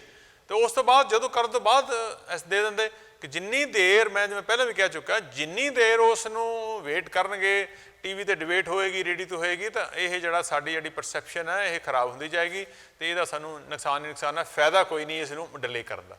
ਦੇਖੋ ਹਰਪ੍ਰੀਤ ਜੀ, ਇਹਦੇ ਨਾਲ ਜੇ ਮੈਂ ਇੱਥੇ ਥੋੜੀ ਜਿਹੀ ਗੱਲ ਇੱਕ ਵਾਰ ਕਲੀਅਰ ਕਰਦਾ। ਸੈਟਰਡੇ ਰਾਤ ਦੀ ਗੱਲ ਹੈ ਕੈਨੇਡਾ ਚ, ਸੌਰੀ ਸੰਡੇ ਰਾਤ ਦੀ ਗੱਲ ਹੈ ਇੰਡੀਆ ਚ। ਕੈਨੇਡਾ ਚ ਉਦੋਂ ਸੰਡੇ ਦਾ ਦਿਨ ਸੀ। ਮੰਡੇ ਐਂਡ ਟਿਊਜ਼ਡੇ 2 ਦਿਨ ਅਸੀਂ ਗਵਰਨਮੈਂਟ ਨੂੰ ਦਿੱਤੇ ਆ। ਆਈ ਥਿੰਕ ਬਹੁਤ ਛੇਤੀ ਆ ਜੇ ਅਸੀਂ ਗਵਰਨਮੈਂਟ ਨੂੰ ਕਟਗਰੇ ਵਿੱਚ ਰੱਖ ਦਈਏ। ਉਹਨਾਂ ਕੋਲ ਤਾਂ ਜੇ ਆਫੀਸ਼ੀਅਲ ਕੋਈ ਸ਼ਾਇਦ ਹੋ ਸਕਦਾ ਡਾਕੂਮੈਂਟ ਵੀ ਨਾ ਆਇਆ ਹੋਵੇ, ਸਿਰਫ ਇੰਡੀਅਨ ਕੁਝ ਮੀਡੀਆ ਨੇ ਇਹ ਗੱਲ ਚੱਕੀ ਆ। ਜੇ ਤੁਸੀਂ ਦੇਖੋਗੇ ਸਿਰਫ ਕੁਝ ਨਿਊਜ਼ਪੇਪਰ ਆ, ਨਾਟ ਈਵਨ ਕਿ ਸਾਰੇ ਨਿਊਜ਼ਪੇਪਰ 'ਚ ਗੱਲ ਛਪੀ ਹੋਈ ਆ। ਤੇ ਜਿਹੜੇ ਨਿਊਜ਼ਪੇਪਰਾਂ 'ਚ ਗੱਲ ਛਪੀ ਆ, ਜੇ ਤੁਸੀਂ ਉਹਨਾਂ ਦੀ ਪਿਛਲੇ 6 ਮਹੀਨੇ ਦੀ ਹਿਸਟਰੀ ਖੋਲ ਕੇ ਦੇਖੋ, ਉਹਨਾਂ ਦੇ ਪ੍ਰੋਗਰਾਮ ਡਿਬੇਟਸ ਚੈੱਕ ਕਰੋ, ਤਾਂ ਤੁਹਾਨੂੰ ਕਿਤੇ ਨਾ ਕਿਤੇ ਇਹ ਵੀ ਲੱਗ ਜਾਊਗਾ ਕਿ ਉਹ ਅੱਜ ਕੱਲ, ਮੈਂ ਫਿਰ ਤੋਂ ਕਹਿ ਰਿਹਾ, ਅੱਜ ਕੱਲ ਬੀਜੇਪੀ ਦੀ ਸਾਈਡ ਜ਼ਿਆਦਾ ਲੈਂਦੇ ਆ ਤੇ ਕਾਂਗਰਸ ਸਾਈਡ ਘੱਟ ਲੈਂਦੇ ਨੇ। Go ahead Sandeep ji. ਹਰਪ੍ਰੀਤ ਜੀ, ਮੈਂ ਤਾਂ ਪਹਿਲਾਂ ਵੀ ਹਿੰਦੁਸਤਾਨ ਤੇ ਸਵਾਲ ਨਹੀਂ ਖੜੇ ਕੀਤੇ, ਨਾ ਮੈਂ ਕਰਾਂਗਾ ਕਿ ਨਾ 2002 ਨੂੰ ਕਿਉਂ ਮੈਂ ਯਾਦ ਕਰਾਂ, 1984 ਦੀ ਕਿਉਂ ਮੈਂ ਗੱਲ ਕਰਾਂ ਜਦੋਂ ਮੈਂ ਕੈਨੇਡਾ 'ਚ ਬੈਠਾ। ਜੈਨੋਸਾਈਡ ਵਾਲੇ ਦੇਸ਼ਾਂ ਨੂੰ, ਸਟੇਟ ਸਪਾਂਸਰ ਜੈਨੋਸਾਈਡ ਕਰਨ ਵਾਲਿਆਂ ਨੇ ਕੈਨੇਡਾ ਵਰਗੀ ਪੀਸਫੁਲ ਕੰਟਰੀ ਨੂੰ ਟੈਰਰਿਜ਼ਮ ਨਾਲ ਜੋੜਿਆ ਹੈ। ਮੈਂ ਉਹ ਗੱਲ ਤਾਂ ਕਰ ਵੀ ਨਹੀਂ ਰਿਹਾ ਹੈਗਾ। ਅੱਜ ਮੈਂ ਜਿਹੜੀ ਗੱਲ ਕਰ ਰਿਹਾ ਹਾਂ ਉਹ ਇਹ ਗੱਲ ਇਸ ਲਈ ਕਰ ਰਿਹਾ ਹਾਂ, ਤੁਸੀਂ ਕਹਿ ਰਹੇ ਹੋ ਕਿ ਸ਼ਾਇਦ ਇਹ ਹੋ ਰਿਹਾ ਹੋਵੇ, ਸ਼ਾਇਦ ਜਿਹੜੇ ਮਿਨਿਸਟਰਸ ਨੇ ਉਹ ਗੱਲ ਕਰ ਰਹੇ ਹੋਣ। ਪ੍ਰੋਬਲਮ ਇਹ ਆ ਕਿ ਗਰਾਊਂਡ ਦੇ ਉੱਤੇ ਸਾਨੂੰ ਅਜੇ ਤੱਕ ਮਹਿਸੂਸ ਨਹੀਂ ਹੋਇਆ ਕਿ ਉਹ ਗੱਲ ਕਰ ਰਹੇ ਨੇ। ਅਗਰ ਉਹ ਗੱਲ ਕਰ ਰਹੇ ਨੇ, ਜਿਸ ਦਿਨ ਉਹ ਰਿਜ਼ਲਟਸ ਦੇ ਦੇਣਗੇ ਕਿ ਹਾਂ ਅਸੀਂ ਗੱਲ ਕੀਤੀ ਆ, ਅਸੀਂ ਉਹਨਾਂ ਦਾ ਧੰਨਵਾਦ ਕਰਾਂਗੇ। ਪਰ ਜਦ ਤੱਕ ਉਹ ਗੱਲ ਨਹੀਂ ਕਰਦੇ, ਅਸੀਂ ਇੱਕ ਪਰਸੈਪਸ਼ਨ ਤਾਂ ਨਹੀਂ ਬਣਾ ਸਕਦੇ ਨਾ ਕਿ ਹਾਂ ਕਿ ਸ਼ਾਇਦ ਉਹ ਗੱਲ ਕਰ ਰਹੇ ਨੇ, ਅਸੀਂ ਅਜੇ ਗੱਲ ਨਾ ਕਰੀਏ। ਮੈਨੂੰ ਲੱਗਦਾ ਕਿ ਇਹ ਫਿਰ ਥੋੜਾ ਬਾਇਸਡ ਗੱਲ ਹੋ ਜਾਏਗੀ। ਅੱਛਾ, ਇੱਕ ਹੋਰ ਪੱਖ ਜਿੱਤੇ ਸਾਨੂੰ ਜ਼ਰੂਰ ਨਿਗਾਹ ਮਾਰਨੀ ਚਾਹੀਦੀ ਹੈ। ਇਹ ਰਿਪੋਰਟ ਜਿਹੜੀ ਆ ਇੰਡੀਅਨ ਇੰਟੈਲੀਜੈਂਸ ਦੀ ਆ। ਜੇ ਅਸੀਂ ਇੰਡੀਅਨ ਇੰਟੈਲੀਜੈਂਸ ਦੇ ਫੇਲੂਅਰ ਦੀ ਗੱਲਾਂ ਕਰੀਏ, ਈਵਨ ਪਠਾਨਕੋਟ ਅਟੈਕ ਵਿੱਚ ਅਸੀਂ ਜਾਣਦੇ ਆ ਕਿ ਕਿੰਨੀਆਂ ਗਲਤੀਆਂ ਸੀ। ਇੰਡੀਅਨ ਇੰਟੈਲੀਜੈਂਸ ਦੇ ਫੇਲੂਅਰ ਦੀ ਗੱਲ ਕਰੀਏ, ਸਾਡੇ ਕੋਲ ਅਣਗਿਣਤ ਐਗਜ਼ਾਮਪਲ ਹੋਣਗੇ, ਪਰ ਇੰਡੀਅਨ ਇੰਟੈਲੀਜੈਂਸ ਕੈਨੇਡੀਅਨ ਇੰਟੈਲੀਜੈਂਸ ਉੱਤੇ ਕਿਤੇ ਨਾ ਕਿਤੇ ਇਸ ਟਾਈਮ ਕੁਐਸਚਨ ਲਾ ਰਹੀ ਆ ਕਿ ਕੈਨੇਡੀਅਨ ਇੰਟੈਲੀਜੈਂਸ ਇਸ ਲਾਈਕ ਵੀ ਨਹੀਂ ਹੈਗੀ ਕਿ ਉਹਨਾਂ ਦੀ ਕੰਟਰੀ ਵਿੱਚ ਟੈਰਰਿਸਟ ਕੈਂਪ ਚੱਲ ਰਹੇ ਹੋਣ, ਉਹਨਾਂ ਨੂੰ ਪਤਾ ਨਾ ਹੋਵੇ। ਉਹੀ ਹੈ ਨਾ, ਦੇਖੋ ਉਹੀ ਗੱਲ ਹੈ ਹਰਪ੍ਰੀਤ ਜੀ, ਇਹੀ ਜਿਹੀਆਂ ਗੱਲਾਂ ਜਿਹੜੀਆਂ ਹੈਗੀਆਂ basically that's insult to the intelligence of this country. ਜਿੰਨੀ ਦੇਰ ਤੁਸੀਂ ਜ਼ਿਆਦਾ ਚੁੱਪ ਬੈਠੇ ਰਹੋਗੇ ਤਾਂ ਉਨੀ ਦੇਰ ਇਹ ਜਿਹੀਆਂ ਚੀਜ਼ਾਂ ਜਿਹੜੀਆਂ ਬਾਹਰ ਨਿਕਲਦੀਆਂ ਹੋਣਗੀਆਂ। ਇਹ ਜਿਹੜੀ ਰਿਪੋਰਟ ਵੀ ਹੈਗੀ ਆ, it says that it is prepared by the Punjab intelligence, so Punjab intelligence ਜਿਹੜੀ ਰਿਪੋਰਟ ਹੈ ਉਹ ਮਿਨਿਸਟਰੀ ਆਫ ਫੋਰਨ ਅਫੇਅਰ ਨੇ ਉਹਨੂੰ ਕਿਵੇਂ ਐਕਸੈਪਟ ਕੀਤਾ, ਜਾਂ ਇਹ ਇੰਡੀਅਨ ਗਵਰਨਮੈਂਟ ਦੇ ਥਰੂ ਆਈ ਹੈ ਜਾਂ ਇਹਨਾਂ ਨੇ ਸਿੱਧੀ ਕੀਤੀ ਹੈ। ਸੋ ਇਹੋ ਜਿਹੀ ਚੀਜ਼ਾਂ ਜਿਹੜੀਆਂ ਹੈ, ਜੇ ਜਿਹੜੀ ਪਬਲਿਕ ਹੈ ਉਹਨੂੰ ਕਿਸੇ ਨਾ ਕਿਸੇ ਤਰੀਕੇ ਨਾਲ ਜੇ ਕਲੈਰੀਫਾਈ ਕੀਤਾ ਜਾਵੇ ਤਾਂ ਇਹ ਜਿਹੜੇ ਕੁਐਸਚਨ ਹੈ ਥੋੜ੍ਹੇ ਉੱਠਣਗੇ, ਨਹੀਂ ਤਾਂ ਕੁਐਸਚਨ ਬਹੁਤ ਜ਼ਿਆਦਾ ਉੱਠਣਗੇ। ਕੁਐਸਚਨ ਜਿੰਨੇ ਜ਼ਿਆਦਾ ਉੱਠਣਗੇ ਉਨੇ ਹੀ ਫਿਰ ਭੰਬਲ ਭੂਸਾ ਵੀ ਉਹਨਾਂ ਜ਼ਿਆਦਾ ਹੋਏਗਾ, ਇਹ ਮੈਟਰ ਜ਼ਿਆਦਾ ਕਨਫਿਊਜ਼ ਹੋਏਗਾ, ਲੋਕਾਂ ਦੇ ਵਿੱਚ ਜਿਹੜੀ ਪਰਸੈਪਸ਼ਨ ਹੈ ਉਹ ਖਰਾਬ ਹੋਏਗੀ, ਅਤੇ ਆਪਣਾ ਜਿਹੜਾ ਇਮੇਜ ਹੈ NRIs ਦਾ ਖਾਸ ਕਰਕੇ ਇੰਡੀਆ ਵਿੱਚ ਹੋਰ ਥੋੜ੍ਹਾ ਜਿਹਾ ਗੰਦਲਾ ਹੁੰਦਾ ਜਾਏਗਾ। ਜੇ ਅਸੀਂ ਪੰਜਾਬ ਇੰਟੈਲੀਜੈਂਸ ਦੀ ਗੱਲ ਕਰੀਏ, ਪੰਜਾਬ ਪੁਲਿਸ ਦੀ ਗੱਲ ਕਰੀਏ, ਉਹਨਾਂ ਨੇ ਕਾਲ ਇੰਟਰਸੈਪਟ ਕੀਤੀ ਸੀ ਜੋ ਪਾਕਿਸਤਾਨ ਵਿੱਚ ਤੇ ਪੰਜਾਬ ਦੇ ਵਿੱਚ ਇੱਕ ਫੋਨ ਕਾਲ ਹੋਈ ਸੀ, ਉਹਨੂੰ ਇੰਟਰਸੈਪਟ ਕਰਨ ਤੋਂ ਬਾਅਦ ਕੁਝ ਗ੍ਰਿਫਤਾਰੀਆਂ ਕੀਤੀਆਂ। ਉਸ ਗ੍ਰਿਫਤਾਰੀਆਂ ਤੋਂ ਬਾਅਦ ਇੱਕ ਖੁਲਾਸਾ ਕੀਤਾ ਵਾ। ਦਿਲਰਾਜ ਸਿੰਘ ਜੀ, ਇੰਡੀਅਨ ਇੰਟੈਲੀਜੈਂਸ ਉੱਤੇ ਇੱਕ ਵਾਰੀ ਕੈਨੇਡੀਅਨਸ ਦਾ ਸਾਡਾ ਕੁਐਸਚਨ ਚੱਕਣਾ ਬਣਦਾ ਹੀ ਬਣਦਾ ਹੈ। ਜੇ ਫੇਲੂਅਰ ਦੀ ਗੱਲ ਕਰੀਏ ਤਾਂ ਸਾਡੇ ਕੋਲ ਅਣਗਿਣਤ ਐਗਜ਼ਾਮਪਲ ਨੇ। ਜੇ ਪੋਲੀਟੀਕਲ ਪ੍ਰੈਸ਼ਰ ਦੀ ਗੱਲ ਕਰੀਏ, ਉਹਦੇ ਵੀ ਤੁਸੀਂ ਆਪ ਹੀ ਜਾਣਦੇ ਜੋ ਕਿ ਇੰਡੀਆ ਵਿੱਚ ਇੰਟੈਲੀਜੈਂਸ ਜਾਂ ਪੁਲਿਸ ਉੱਤੇ ਪ੍ਰੈਸ਼ਰ ਕਿੰਨਾ ਹੁੰਦਾ ਵਾ। ਇਹਨਾਂ ਸਭ ਦੇ ਚੱਲਦੇ ਹੋਏ ਇਸ ਗੱਲ ਨੂੰ ਐਜ਼ ਅ ਕੈਨੇਡੀਅਨ ਸਾਨੂੰ ਕਿੰਨਾ ਸੀਰੀਅਸ ਲੈਣਾ ਚਾਹੀਦਾ ਹੈ? ਦੇਖੋ ਜੀ, ਇਹ ਜਿਹੜੀ ਗੱਲ ਹੈਗੀ ਆ, ਜਿਹੜੀ ਤੁਸੀਂ ਪਠਾਨਕੋਟ ਦੀ ਗੱਲ ਕੀਤੀ ਹੈ, ਹੁਣ ਉਹਨਾਂ ਨੂੰ ਇਸ ਚੀਜ਼ ਦਾ ਪਤਾ, ਉਹਨਾਂ ਦੀ ਇੰਟੈਲੀਜੈਂਸ ਦਾ, ਵੀ ਇੱਥੋਂ ਦੀ ਕਿਸੇ ਨੇ AK-47 ਜਾਂ ਹਥਿਆਰ ਸਮਗਲ ਕਰਨੇ ਸੀ। ਪਰ ਜਿਹੜੀ ਗੱਲ ਹੋ ਗਈ ਹੈ ਪਠਾਨਕੋਟ ਵਿੱਚ, ਉਸ ਦਾ ਉਹਨਾਂ ਨੂੰ ਬਿਲਕੁਲ ਕੋਈ ਇੰਟੈਲੀਜੈਂਸ ਨਹੀਂ ਸੀ। ਸੋ ਇਹ ਜਿਹੜੀ ਇੰਟੈਲੀਜੈਂਸ ਵਾਲੀ ਗੱਲ ਹੈ, ਮੈਨੂੰ ਇਹਦੇ ਵਿੱਚ ਜਿਹੜੀ ਅੰਦਰੂਨੀ ਗੱਲ ਹਰਜੀਤ ਜੀ, ਇਹ ਵੀ ਜਿਹੜੀ ਉਹਨਾਂ ਨੇ ਕੈਨੇਡਾ ਉੱਤੇ ਵੀ ਇਲਜ਼ਾਮ ਲਾਇਆ ਵਾ, ਆਫਟਰ 2 ਅਰੈਸਟ, 2 ਲੋਕਾਂ ਦੀ ਅਰੈਸਟ ਤੋਂ ਬਾਅਦ ਉਹਦੇ ਵਿੱਚ ਇੱਕ ਕੈਨੇਡੀਅਨ ਸੀ, ਫਿਰ ਇਲਜ਼ਾਮ ਲਾਇਆ ਵਾ। ਹਰਪ੍ਰੀਤ ਜੀ, ਮੈਂ ਉੱਥੇ ਹੀ ਆਉਣਾ ਚਾਹ ਰਿਹਾ ਸੀਗਾ। ਮੈਂ ਇੱਕ ਚੀਜ਼ ਵੱਲ ਧਿਆਨ ਲੈ ਕੇ ਜਾਣਾ ਚਾਹੁੰਦਾ ਤੁਹਾਡਾ। ਪਿਛਲੇ ਤਕਰੀਬਨ ਸਾਲ ਸਵਾ ਸਾਲ ਦੀਆਂ ਗ੍ਰਿਫਤਾਰੀਆਂ ਚੈੱਕ ਕਰੋ ਪਲੀਜ਼। ਮੈਂ ਅੱਜ ਕੁਝ ਸਰਚ ਮਾਰੀ ਸੀਗੀ, ਉਸ ਦੇ ਵਿੱਚੋਂ ਦੀ ਮੈਂ 3 ਨਾਮ ਕੱਢੇ ਜਿਹੜੇ 3 ਕੈਨੇਡੀਅਨ ਸਿਟੀਜ਼ਨਸ ਨੇ। ਬਲਤੇਜ ਪੰਨੂ, ਵੈਂਕੂਵਰ ਦਾ ਜਿਹੜਾ ਇੱਕ ਸਿੱਖ, ਮੈਂ ਨਾਂ ਨਹੀਂ ਉਹਨਾਂ ਦਾ ਲੈਣਾ ਚਾਹੁੰਦਾ ਕਿਉਂਕਿ ਉਹਨਾਂ ਦੀ ਪ੍ਰੋਸੀਡਿੰਗਸ ਚੱਲਦੀਆਂ ਪਈਆਂ ਨੇ, ਉਹਨਾਂ ਦਾ ਨਾਮ, ਤੇ ਹੁਣ ਅੱਜ ਦੀ ਡੇਟ ਦੇ ਉੱਤੇ ਜਿਹੜਾ ਤੀਸਰਾ ਬੰਦਾ ਆ, ਇਹ ਸਿਰਫ ਕੈਨੇਡਾ ਦੇ 3 ਬੰਦੇ ਫੜੇ ਗਏ। ਤੁਹਾਨੂੰ ਇਹ ਨਹੀਂ ਲੱਗਦਾ ਕਿ ਪਿਛਲੇ ਸਾਲ ਸਵਾ ਸਾਲ ਦੇ ਵਿੱਚ ਜਦੋਂ ਹਿੰਦੁਸਤਾਨ ਦੇ ਅੰਦਰ ਇੱਕ ਨਵੀਂ ਪਾਰਟੀ ਨੇ ਜਨਮ ਲਿਆ, ਜਿਹਦੇ ਨਾਲ ਕਿਹਾ ਜਾਂਦਾ ਹੈ ਕਿ ਬਾਹਰਲਿਆਂ ਦਾ ਕਾਫੀ ਜ਼ਿਆਦਾ NRIs ਦਾ ਕਾਫੀ ਜ਼ਿਆਦਾ ਪਿਆਰ ਹੈ, ਜਾਂ NRIs ਕਾਫੀ ਸਪੋਰਟ ਕਰਦੇ ਪਏ ਉਹਨਾਂ ਨੂੰ, ਮੈਨੂੰ ਇੱਦਾਂ ਮਹਿਸੂਸ ਹੋ ਰਿਹਾ ਹੈ ਕਿ ਇਹ ਜਿਹੜੀਆਂ ਗ੍ਰਿਫਤਾਰੀਆਂ ਵੀ ਨੇ, ਇਹ ਵੀ ਇੱਕ ਡਰਾਉਣ ਵਾਲਾ ਤਰੀਕਾ ਆ, ਲੋਕਾਂ ਨੂੰ ਪੰਜਾਬ ਦੇ ਵਿੱਚ ਐਂਟਰ ਕਰਨ ਤੋਂ ਰੋਕਣ ਦਾ ਤਰੀਕਾ ਆ।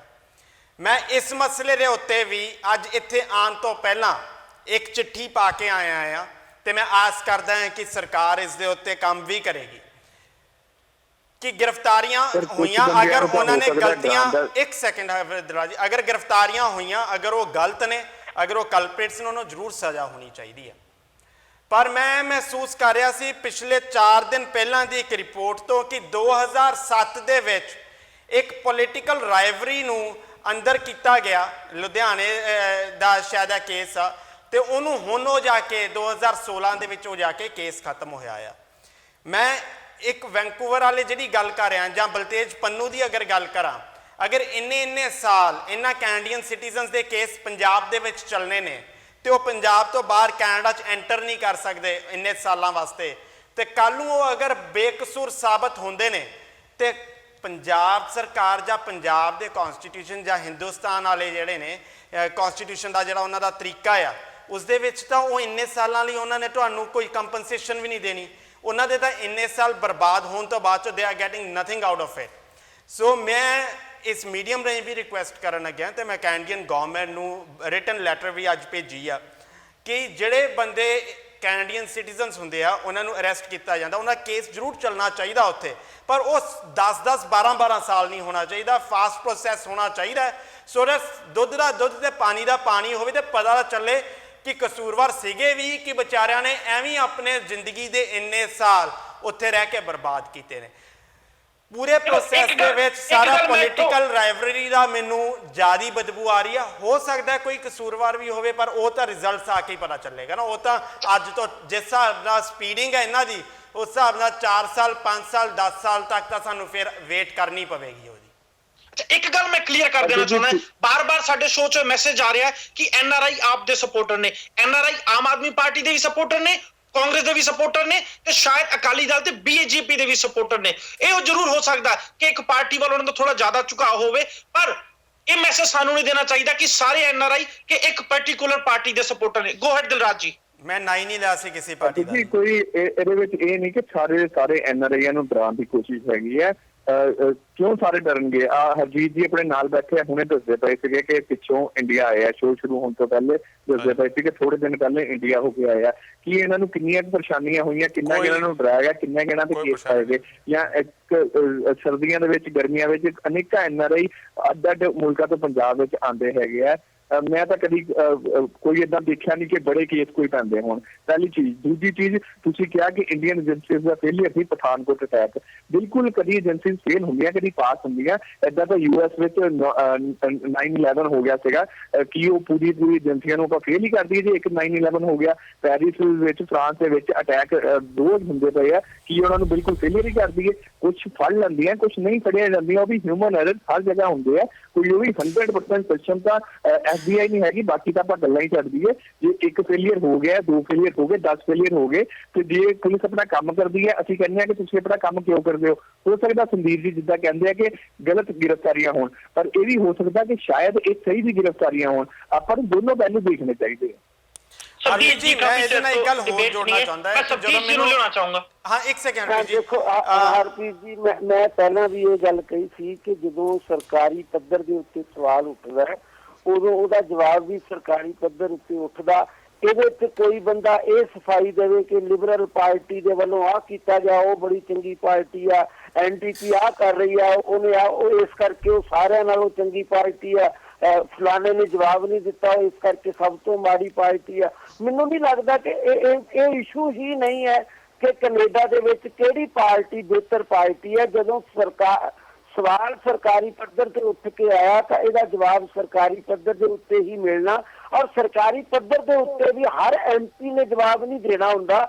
ਜਿਹੜਾ ਉਸ ਡਿਪਾਰਟਮੈਂਟ ਨਾਲ, ਗ੍ਰਹਿ ਮੰਤਰਾਲੇ ਨਾਲ ਸੰਬੰਧਿਤ ਹੋਊਗਾ, ਜਿਹਦੇ ਅਮਨ ਕਾਨੂੰਨ ਦੇ ਸਵਾਲ ਦੇ ਉੱਤੇ ਗੱਲ ਕਰਨੀ ਹੋਏਗੀ, ਜਵਾਬ ਉਸ ਮੰਤਰੀ ਕੋਲੋਂ, ਉਸ ਸਰਕਾਰ ਕੋਲੋਂ, ਪ੍ਰਾਈਮ ਮਿਨਿਸਟਰ ਕੋਲੋਂ ਮਿਲੇਗਾ। ਅਸੀਂ ਸਿਰਫ ਇੱਕ ਗੱਲ ਤੇ ਸਿਰਫ ਬਹਿਸ ਕਰ ਸਕਦੇ ਹਾਂ ਕਿ ਕੀ ਸੱਚਮੁੱਚ ਇਹ ਕੇਸ ਆਮ ਆਦਮੀ ਪਾਰਟੀ ਨੂੰ ਡਰਾਉਣ ਧਮਕਾਉਣ ਲਈ ਕੀਤੇ ਗਏ ਕਿ ਇਹਦੇ ਪਿੱਛੇ ਕੋਈ ਹੋਰ ਸਾਜ਼ਿਸ਼ ਹੈ। ਪਰ ਮੈਨੂੰ ਨਹੀਂ ਲੱਗਦਾ ਕਿ ਇਹਨੂੰ ਅਸੀਂ ਸਿੰਪਲੀਫਾਈ ਕਰ ਦਈਏ ਇੱਕ ਨਾ, ਕਿਉਂਕਿ ਹੁਣ ਚੱਲ ਗਿਆ ਇਸ ਕਰਕੇ ਮੈਂ ਵੀ ਉਹ ਨਾਂ ਲੈ ਦਿੰਦਾ। ਬਲਤੇਜ ਪੰਨੂ ਦੇ ਉੱਤੇ ਕੋਈ ਪੋਲੀਟੀਕਲ ਕੇਸ ਨਹੀਂ ਹੋਇਆ, ਉਹਦੇ ਉੱਤੇ ਰੇਪ ਦਾ ਕੇਸ ਹੋਇਆ। ਉਹ ਸੱਚਾ ਵਾ ਕਿ ਝੂਠਾ ਵਾ ਉਹਦੀ ਪੜਤਾਲ ਹੋ ਜਾਏਗੀ। ਏਦਾਂ ਦੀ ਕੋਈ ਗੱਲ ਨਹੀਂ ਕਿ ਜੇ ਕਿਸੇ ਦੇ ਉੱਤੇ ਰੇਪ ਦਾ ਕੇਸ ਪੈ ਜੇ ਤੇ ਅਸੀਂ ਕਹਿ ਦਈਏ ਕਿ ਰੇਪ ਦਾ ਕੇਸ ਝੂਠਾ ਕਿਉਂਕਿ ਉਹ ਆਮ ਆਦਮੀ ਪਾਰਟੀ ਨੂੰ ਸਪੋਰਟ ਕਰਦਾ, ਕਿਉਂਕਿ ਉਹ ਕਾਂਗਰਸ ਦਾ, BJP ਜਾਂ ਅਕਾਲੀ ਦਲ ਦੇ ਉੱਤੇ ਅਟੈਕ ਕਰਦਾ, ਉਹਦੇ ਤੇ ਤਾਂ ਕੇਸ ਹੋ ਗਿਆ। ਮੈਨੂੰ ਨਹੀਂ ਲੱਗਦਾ ਅਸੀਂ ਚੀਜ਼ਾਂ ਨੂੰ ਦੂਸਰੇ ਗੱਲ ਦੇ ਵਿੱਚ ਭੁਗਤਾਉਣ ਦਾ ਯਤਨ ਕਰੀਏ, ਖਾਸ ਕਰਕੇ ਜਦੋਂ ਸਾਡੇ ਕੋਲੇ ਇਸ ਕਿਸਮ ਦੀ ਆਪਣੀ ਕੋਈ ਆਜ਼ਾਦ ਪੜਤਾਲ ਵੀ ਨਹੀਂ ਹੈ ਕਿ ਅਸੀਂ ਬਲਤੇਜ ਪੰਨੂ ਦਾ ਕਿਸੇ ਦੇ ਕੇਸ ਦੇ ਵਿੱਚ ਵੀ ਅਸੀਂ ਇਹ ਕਹਿ ਸਕੀਏ ਕਿ ਅਸੀਂ ਪੜਤਾਲ ਕਰਕੇ ਦੇਖੀ ਹੈ ਤੇ ਜਿਹੜੀ ਪੜਤਾਲ ਝੂਠੀ ਸਾਬਤ ਹੋਈ ਹੈ। ਦੁਨੀਆ ਦੇ ਵਿੱਚ ਵੱਡੇ ਵੱਡੇ ਕੇਸਾਂ ਦੇ ਵਿੱਚ ਪੜਤਾਲਾਂ ਹੁੰਦੀਆਂ ਨੇ, ਉਹਨਾਂ ਦੇ ਵਿੱਚ ਸਵਾਲ ਉੱਠਦੇ ਨੇ, ਸਵਾਲ ਕੀਤੇ ਵੀ ਜਾਂਦੇ ਨੇ, ਉਹਨਾਂ ਦੇ ਹੱਲ ਵੀ ਮਿਲਦੇ ਨੇ। ਜੇ ਹੁਣ ਅੱਜ ਦੀ ਤਰੀਕ ਦੇ ਵਿੱਚ ਵਾਡਰਾ ਦੇ ਉੱਤੇ ਇੱਕ ਰੌਲਾ ਪੈ ਗਿਆ ਕਿ ਉਹਨੇ ਜੀ ਲੰਡਨ ਦੇ ਵਿੱਚ ਇੱਕ ਘਰ ਖਰੀਦਿਆ ਵਾ, ਫਿਰ ਰੈਨੋਵੇਟ ਕਰਕੇ ਉਹ ਘਰ ਵੇਚ ਵੀ ਦਿੱਤਾ। ਉਹ ਬੇਨਾਮੀ ਜਾਇਦਾਦ ਸੀ, ਤੇ ਬੇਨਾਮੀ ਜਾਇਦਾਦ ਦੇ ਆਧਾਰ ਦੇ ਉੱਤੇ ਤੁਸੀਂ ਇੱਕ ਪੋਲਿਟਿਕਸ ਕਰਨ ਦਾ ਯਤਨ ਕਰਦੇ ਹੋ। ਮੈਨੂੰ ਨਹੀਂ, ਮੈਂ ਕਹਿੰਦਾ ਜੇ ਹੈ ਸੀ ਤਾਂ ਫਿਰ ਸਾਬਤ ਕਰਨ ਦਾ ਹੀ ਸਵਾਲ ਹੁੰਦਾ ਨਾ। ਇਹਦੇ 'ਚ ਵੀ ਜੇ ਹੈ ਟ੍ਰੇਨਿੰਗ ਕੈਂਪ ਚੱਲ ਰਿਹਾ ਤਾਂ ਫਿਰ ਸਾਬਤ ਕਰਨਾ ਪਏਗਾ, ਭਾਰਤ ਸਰਕਾਰ ਨੂੰ ਵੀ ਸਬੂਤਾਂ ਨਾਲ ਸਾਬਤ ਕਰਨਾ ਪਏਗਾ। ਮੰਨ ਲਓ ਕੈਨੇਡਾ ਸਰਕਾਰ ਝੂਠ ਵੀ ਬੋਲ ਦਿੰਦੀ ਹੈ ਜਾਂ ਕੈਨੇਡਾ ਸਰਕਾਰ ਸੱਚ ਵੀ ਬੋਲ ਦਿੰਦੀ ਹੈ, ਅਸੀਂ ਉਦੋਂ ਵੀ ਜਸਟੀਫਾਈ ਕਿੱਦਾਂ ਕਰ ਲਾਂਗੇ?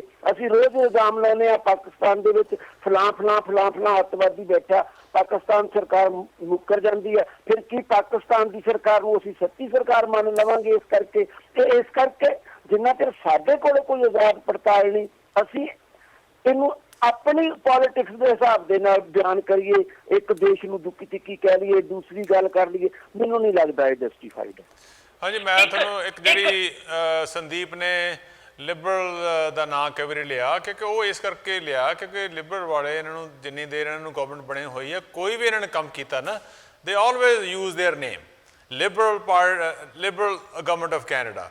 ਜਿਹੜੀ ਹੁਣ ਇਹਨਾਂ ਨੇ ਕਾਮਾਗਾਟਾ ਮਾਰੂ ਵਾਸਤੇ ਮਾਫੀ ਮੰਗੀ ਹੈ, ਮੇਰੇ ਖਿਆਲ ਉਹ ਸਪੀਚ ਤੁਸੀਂ ਸੁਣ ਕੇ ਦੇਖ ਲਓ, ਉਹਨਾਂ ਨੇ ਗਵਰਨਮੈਂਟ ਆਫ ਕੈਨੇਡਾ ਦੇ ਨਾਲੋਂ ਲਿਬਰਲ ਗਵਰਨਮੈਂਟ ਆਫ ਕੈਨੇਡਾ ਜ਼ਿਆਦਾ ਆਖਿਆ ਹੋਇਆ। ਤੇ ਇਸ ਕਰਕੇ ਜੇ ਉਹ ਕਿਸੇ ਚੀਜ਼ ਦਾ ਕਲੇਮ ਕਰਦੇ ਆ ਜਿਹੜਾ ਬੈਨੀਫਿਟ ਹੈ, ਤਾਂ ਉਹਨਾਂ ਨੂੰ ਬਲੇਮ ਵੀ ਉਸ ਚੀਜ਼ ਦਾ ਮਿਲਣਾ ਚਾਹੀਦਾ। ਤੇ ਉਹਨਾਂ ਨੂੰ ਇਸੇ ਕਰਕੇ ਲੋਕੀ ਜਿਹੜੇ ਇੱਥੋਂ ਦੇ ਹੈਗੇ, ਜਿਹੜੇ ਅਪੋਜੀਸ਼ਨ ਵਾਲੇ ਲਾ ਲਓ ਜਾਂ NDP ਵਾਲੇ ਲਾ ਲਓ ਜਾਂ ਜਿਹੜੇ ਹੋਰ ਪਾਰਟੀਆਂ ਵਾਲੇ, ਉਹਨਾਂ ਨੂੰ ਇਹ ਜਾਣ ਕੇ ਇਹ ਕਹਿੰਦੇ ਨੇ ਕਿ ਆਪ ਉਹ ਜ਼ਿਆਦਾ ਲਿਬਰਲ ਪਾਰਟੀ ਦਾ ਬਹੁਤ ਨਾਂ ਲੈਂਦੇ ਨੇ। ਦੂਸਰੇ ਜਿਹੜੇ ਤੁਸੀਂ ਗੱਲ ਕਰਦੇ ਹੋ, ਇੰਡੀਆ ਦਾ ਜਿਹੜਾ ਸਿਸਟਮ ਹੈ, ਇਹ ਕੋਈ ਡਿਨਾਈ ਕਰਨ ਵਾਲੀ ਗੱਲ ਨਹੀਂ ਹੈ, ਲੁਕੀ ਛਿਪੀ ਗੱਲ ਨਹੀਂ ਹੈ। ਜਿਹੜੀ ਉੱਥੋਂ ਦੀ ਪੁਲਿਸ, ਉੱਥੋਂ ਦਾ ਜੁਡੀਸ਼ੀਅਲ ਸਿਸਟਮ ਜਿਹੜਾ ਹੈਗਾ, ਇਟ ਇਜ਼ ਵੈਰੀ ਪੋਲੀਟੀਸਾਈਜ਼ਡ। ਉੱਥੇ ਪੋਲੀਟੀਕਲ ਇਨਫਲੂਐਂਸ ਬਹੁਤ ਜ਼ਿਆਦਾ ਹੈ। ਇੱਥੇ ਤਾਂ ਜਿਹੜੀਆਂ ਗੱਲਾਂ ਲੋਕੀ ਡੇਅਰ ਵੀ ਨਹੀਂ ਕਰਦੇ, ਉੱਥੇ ਉਹ ਐਕਸਪੈਕਟ ਕਰਦੇ ਆ। ਮੈਂ ਇੱਥੇ ਜੱਜ ਰਿਹਾ ਹੈਗਾ, ਮੈਨੂੰ ਪ੍ਰਾਈਮ ਮਿਨਿਸਟਰ ਨੇ ਜਾਂ ਜਿਹੜੀ ਕੈਬਨਿਟ ਅਪਾਇੰਟ ਕੀਤਾ, ਕਿਸੇ ਦੀ ਮਜਾਲ ਹੈ ਕਿ ਸਾਰੀ 338 ਬੰਦਿਆਂ ਵਿੱਚੋਂ ਮੈਨੂੰ ਕੋਈ ਫੋਨ ਵੀ ਕਰ ਦੇਵੇ ਮੇਰੇ ਘਰੇ ਜਾਂ ਮੇਰੇ ਆਫਿਸ ਦੇ ਵਿੱਚ, ਸਵਾਲ ਨਹੀਂ ਪੈਦਾ ਹੁੰਦਾ ਕਿ ਉਹਨਾਂ ਦੀ ਜੌਬ ਬਿਲਕੁਲ ਖਤਮ ਹੋ ਜਾਏਗੀ।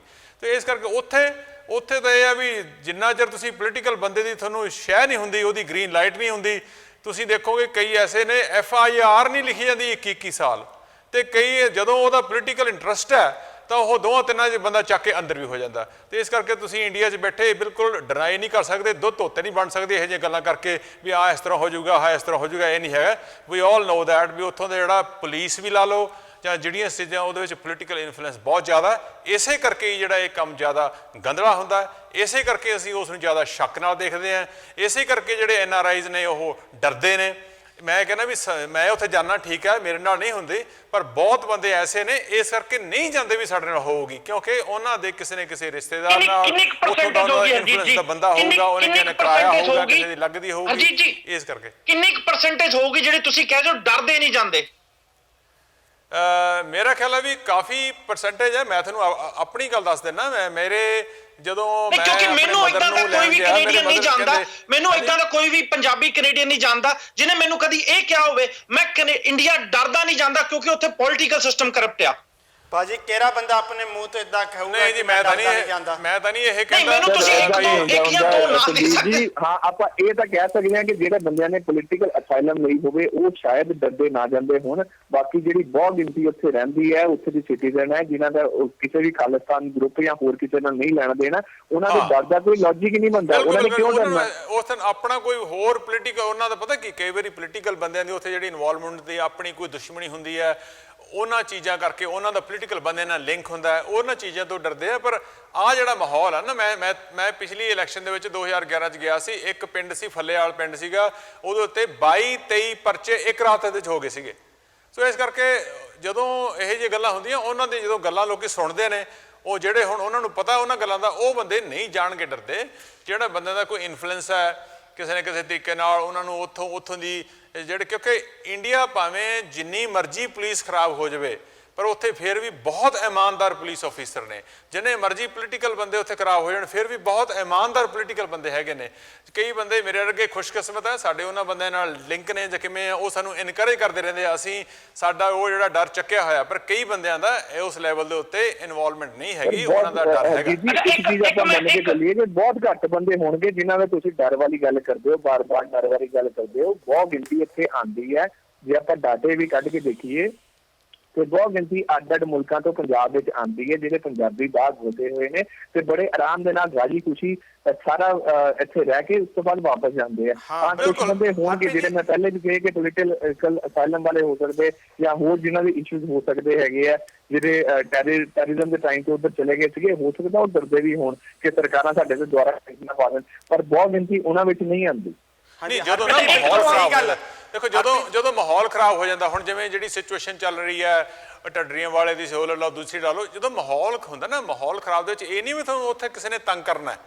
NRI ਇਹ ਉਸ ਮਾਹੌਲ ਤੋਂ ਡਰਦੇ ਵੀ ਨਹੀਂ ਜਾਂਦੇ ਅਸੀਂ ਫਸ ਨਾ ਜਾਈਏ। ਜਿਵੇਂ ਹੁਣ ਉਹ ਰੋਹਤਕ ਵਾਲਾ ਜਿਹੜੀ ਆਪਣੇ ਹਰਿਆਣੇ ਵਾਲੀ ਹੋਇਆ ਇੰਸੀਡੈਂਟ ਹੋਇਆ ਹੈ ਨਾ, ਉਦੋਂ ਲੋਕੀ ਕਈਆਂ ਨੇ ਸੀਟਾਂ ਆਪਣੀ ਕੈਂਸਲ ਕਰਾਤੀਆਂ ਡਰਦਿਆਂ ਨੇ। ਇਹ ਨਹੀਂ ਵੀ ਸਾਨੂੰ ਚੱਕ ਕੇ ਅੰਦਰ ਕਰ ਦੂਗਾ, ਉਹ ਚਾਹੁੰਦੇ ਆ ਵੀ ਅਸੀਂ ਕਿਸੇ ਨੇ ਕਿਸੇ ਚੀਕੇ ਉੱਥੋਂ ਦੀ ਸਿਚੁਏਸ਼ਨ ਦੇ ਵਿੱਚ ਫਸ ਨਾ ਜਾਈਏ, ਹੈ ਨਾ। ਔਰ ਜਿਹੜੀ ਦੂਸਰੀ ਸਿਚੁਏਸ਼ਨ ਹੈ ਵੀ ਮੈਨੂੰ ਉੱਥੇ ਕੋਈ ਆ ਫੜ ਲੂ ਅੰਦਰ ਕਰ ਦੂਗਾ, ਉਹ ਚੀਜ਼ਾਂ ਥੋੜੀਆਂ ਨੇ। ਪਰ ਜਿਹੜਾ ਮਾਹੌਲ ਜਿਹੜਾ ਉਂਝ ਖਰਾਬ ਹੋ ਜਾਣਾ, ਉਹ ਫਿਰ ਇਨਵਾਈਟਿੰਗ ਜਿਹੜਾ ਮਾਹੌਲ ਨਹੀਂ ਰਹਿੰਦਾ, ਇਸ ਕਰਕੇ ਲੋਕੀ ਜ਼ਿਆਦਾ ਹਰਪ੍ਰੀਤ ਜੀ ਉਹ ਮਾਹੌਲ ਤਾਂ ਇੱਥੇ ਵੀ ਖਰਾਬ ਹੁੰਦਾ। ਹਰਿਆਣੇ ਵਿੱਚ ਹੋਇਆ ਸੀਗਾ ਤੇ ਮੇਰੇ ਖਿਆਲ ਨਾਲ ਮੈਂ ਵੀ ਦਿੱਲੀ ਜਾਣਾ ਸੀਗਾ, ਸਾਡਾ ਜਿਹੜਾ ਦਿੱਲੀ ਸਟੂਡੀਓ ਤੇ ਮੈਂ ਵੀ ਕੈਂਸਲ ਕਰਤਾ ਸੀ। ਉਹ ਹਰ ਬੰਦਾ ਜਿੱਥੇ ਵੀ ਕੁਛ ਟੈਨਸ਼ਨ ਦਾ ਮਾਹੌਲ ਹੁੰਦਾ ਵਾ, ਹਰ ਬੰਦਾ ਥੋੜਾ ਜਿਹਾ ਡਰਦਾ ਵਾ, ਹਰ ਬੰਦਾ ਅਵੋਇਡ ਕਰਦਾ ਵਾ। ਪਰ ਬਹੁਤ ਵਧੀਆ ਲੱਗਿਆ ਤੁਸੀਂ ਇਹ ਗੱਲ ਕਹੀ ਕਿ ਹਾਂ ਏਦਾਂ ਚੱਕ ਕੇ ਪੰਜਾਬ ਦੇ ਵਿੱਚ ਅੰਦਰ ਨਹੀਂ ਪਾਉਂਦੇ। ਸਾਡੇ ਕੋਲ ਬਹੁਤ ਬੰਦੇ ਏਦਾਂ ਦੇ ਵੀ ਹੈਗੇ ਜਿਹੜੇ ਕਹਿੰਦੇ ਕਿ ਪੰਜਾਬ ਵਿੱਚ ਜਾਣਾ ਮਤਲਬ ਪੁਲਿਸ ਨੇ ਤੁਹਾਨੂੰ ਚੱਕ ਕੇ ਅੰਦਰ ਪਾ ਦੇਣ।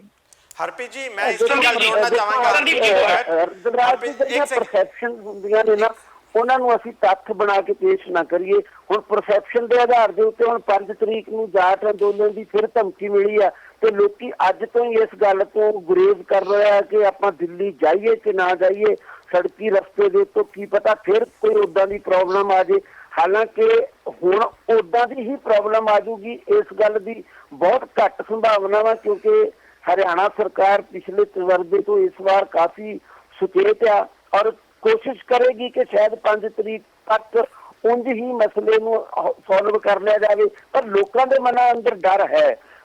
ਅਗਲੀ ਗੱਲ, ਜਦੋਂ ਅਸੀਂ ਇਹ ਕਹਿੰਦੇ ਕਿ ਜਿਹੜੇ ਕੇਸ ਭਾਰਤ ਦੇ ਵਿੱਚ ਦਰਜ ਕੀਤੇ ਜਾਂਦੇ ਆ ਉਹ ਝੂਠੇ ਨਹੀਂ ਹੁੰਦੇ, ਇਸ ਗੱਲ ਦਾ ਦਾਅਵਾ ਕੋਈ ਵੀ ਨਹੀਂ ਕਰ ਸਕਦਾ। ਇੰਡੀਆ ਦੇ ਵਿੱਚ ਬੜੇ ਕੇਸ ਝੂਠੇ ਦਾਖਲ ਹੁੰਦੇ ਨੇ। ਕੱਲ ਹਾਲੇ ਇੱਕ ਮੁੰਡਾ ਦੱਖਣੀ ਭਾਰਤ ਦਾ 23 ਸਾਲਾਂ ਬਾਅਦ ਰਿਹਾ ਹੋਇਆ, ਨਸਾਰ ਨਾਂ ਦਾ ਮੁੰਡਾ, ਜਿਹਦੇ ਉੱਤੇ ਕੇਸ ਪਾ ਦਿੱਤਾ, ਉਹਨੂੰ ਕਰਨਾਟਕਾ ਪੁਲਿਸ ਚੱਕ ਕੇ ਲੈ ਗਈ ਤੇ 23 ਸਾਲਾਂ ਬਾਅਦ ਸਾਬਤ ਹੋਇਆ ਕਿ ਉਹਦੇ ਉੱਤੇ ਜਿਹੜੇ ਪਾਏ ਗਏ ਕੇਸ ਸੀ ਉਹ ਸਾਰੇ ਦੇ ਸਾਰੇ ਗਲਤ ਨੇ। ਪੰਜਾਬ ਦੇ ਵਿੱਚ ਕਿੰਨੇ ਅੱਤਵਾਦ ਦੇ ਦੌਰ ਦੇ ਵਿੱਚ ਕਿੰਨੇ ਨੌਜਵਾਨਾਂ ਨੂੰ ਗਲਤ ਤਰੀਕੇ ਦੇ ਨਾਲ ਫੜ ਕੇ ਉਹਨਾਂ ਦੇ ਉੱਤੇ ਕੇਸ ਪਾਏ, ਕਈ ਨੌਜਵਾਨਾਂ ਨੂੰ ਜਾਨੋਂ ਮਾਰ ਦਿੱਤਾ ਗਿਆ, ਝੂਠੇ ਮੁਕਾਬਲਿਆਂ ਦੇ ਵਿੱਚ ਕਿਸੇ ਨੂੰ ਸ਼ੱਕੀ ਕਹਿ ਕੇ ਮਾਰ ਦਿੱਤਾ ਗਿਆ, ਕਿਸੇ ਉੱਤੇ ਨਾਲ ਇਲਜ਼ਾਮ ਲਾ ਦਿੱਤਾ ਗਿਆ ਕਿ ਫਲਾਂ ਜਥੇਬੰਦੀ ਦਾ ਸੀ, ਫਲਾਂ ਐਕਸ਼ਨ ਦੇ ਵਿੱਚ ਸ਼ਾਮਿਲ ਸੀ। ਇਹ ਸਾਰਾ ਕੁਝ ਸੱਚ ਹੈ, ਪਰ ਇਹਦੇ ਬਾਵਜੂਦ ਏਦਾਂ ਦੀ ਕੋਈ ਸਿਚੁਏਸ਼ਨ ਨਹੀਂ ਆ ਕਿ ਬਾਹਰਲੇ ਲੋਕ ਹਰ ਆਉਣ ਵਾਲੇ ਬੰਦੇ ਦੇ ਉੱਤੇ ਏਦਾਂ ਦੀ ਖਤਰੇ ਦੀ ਤਲਵਾਰ ਮੰਡਰਾਉਂਦੀ ਹੋਵੇ। ਜੇ ਏਦਾਂ ਦੀ ਪ੍ਰੋਬਲਮ ਹੋਵੇ, ਮੇਰਾ ਖਿਆਲ ਕੋਈ ਵੀ ਬੰਦਾ ਇੰਡੀਆ ਦੇ ਵਿੱਚ ਆਉਣ ਦੀ ਕੋਸ਼ਿਸ਼ ਨਾ ਕਰੇ। ਦੂਸਰੀ ਗੱਲ, ਜਿਨ੍ਹਾਂ ਲੋਕਾਂ ਨੇ ਰਾਜਸੀ ਸ਼ਰਨ ਲਈ ਹੋਈ ਹੈ, ਉਹਨਾਂ ਤੁਹਾਨੂੰ ਮੇਰੇ ਨਾਲੋਂ ਵੀ ਜ਼ਿਆਦਾ ਪਤਾ ਕਿੰਨੇ ਲੋਕ ਨੇ ਜਿਨ੍ਹਾਂ ਨੂੰ ਸੱਚਮੁੱਚ ਰਾਜਸੀ ਸ਼ਰਨ ਦੀ ਜ਼ਰੂਰਤ ਸੀ, ਜਿਹੜੇ ਸੱਚਮੁੱਚ ਇੰਡੀਆ ਦੀ ਪੋਲਿਟਿਕਸ ਦੇ ਵਿੱਚ ਇਨਵੋਲਵ ਸਨ, ਜਿਨ੍ਹਾਂ ਨੂੰ ਸੱਚਮੁੱਚ ਉਸ ਤੋਂ ਖਤਰਾ ਹੋ ਸਕਦਾ ਸੀ, ਤੇ ਕਿੰਨੇ ਲੋਕ ਨੇ ਜਿਨ੍ਹਾਂ ਨੇ ਸਿਰਫ ਪੱਕੇ ਹੋਣ ਲਈ ਝੂਠੀ ਰਾਜਸੀ ਸ਼ਰਨ ਲਈ ਹੋਈ ਹੈ। ਹੁਣ ਜਦੋਂ ਤੁਸੀਂ ਝੂਠੀ ਵੀ ਲੈ ਲੈਂਦੇ ਹੋ, ਤੁਸੀਂ ਇੱਕ ਤਰ੍ਹਾਂ ਨਾਲ ਤਾਂ ਕਾਲੀ ਸੂਚੀ ਦੇ ਵਿੱਚ ਜਾ ਹੀ ਵੜਦੇ ਹੋ। ਮੁੜ ਕੇ ਝੂਠੀ ਲਈ ਹੋਈ ਸ਼ਰਨ ਨੂੰ ਵੀ ਇੱਧਰਲੀ ਪੁਲਿਸ ਦੇ ਸੱਚੇ ਤੌਰ ਤੇ ਇਸਤੇਮਾਲ ਕਰਨ ਲੱਗ ਜਾਵੇ ਤਾਂ ਤੁਸੀਂ ਕੁਝ ਵੀ ਨਹੀਂ ਕਰ ਸਕਦੇ। अच्छा, एक कॉलर जुड़ चुके हैं, मैं इससे कॉल लेनी चाहूंगा। सत श्री अकाल जी, लास्ट 4 नंबर ने 5639। हेलो, सत श्री अकाल जी, तुसी अपनी टीवी दी आवाज घटा लियो सर। हाँ जी, सत श्री अकाल जी, अपना नाम दसोगे सर पहला?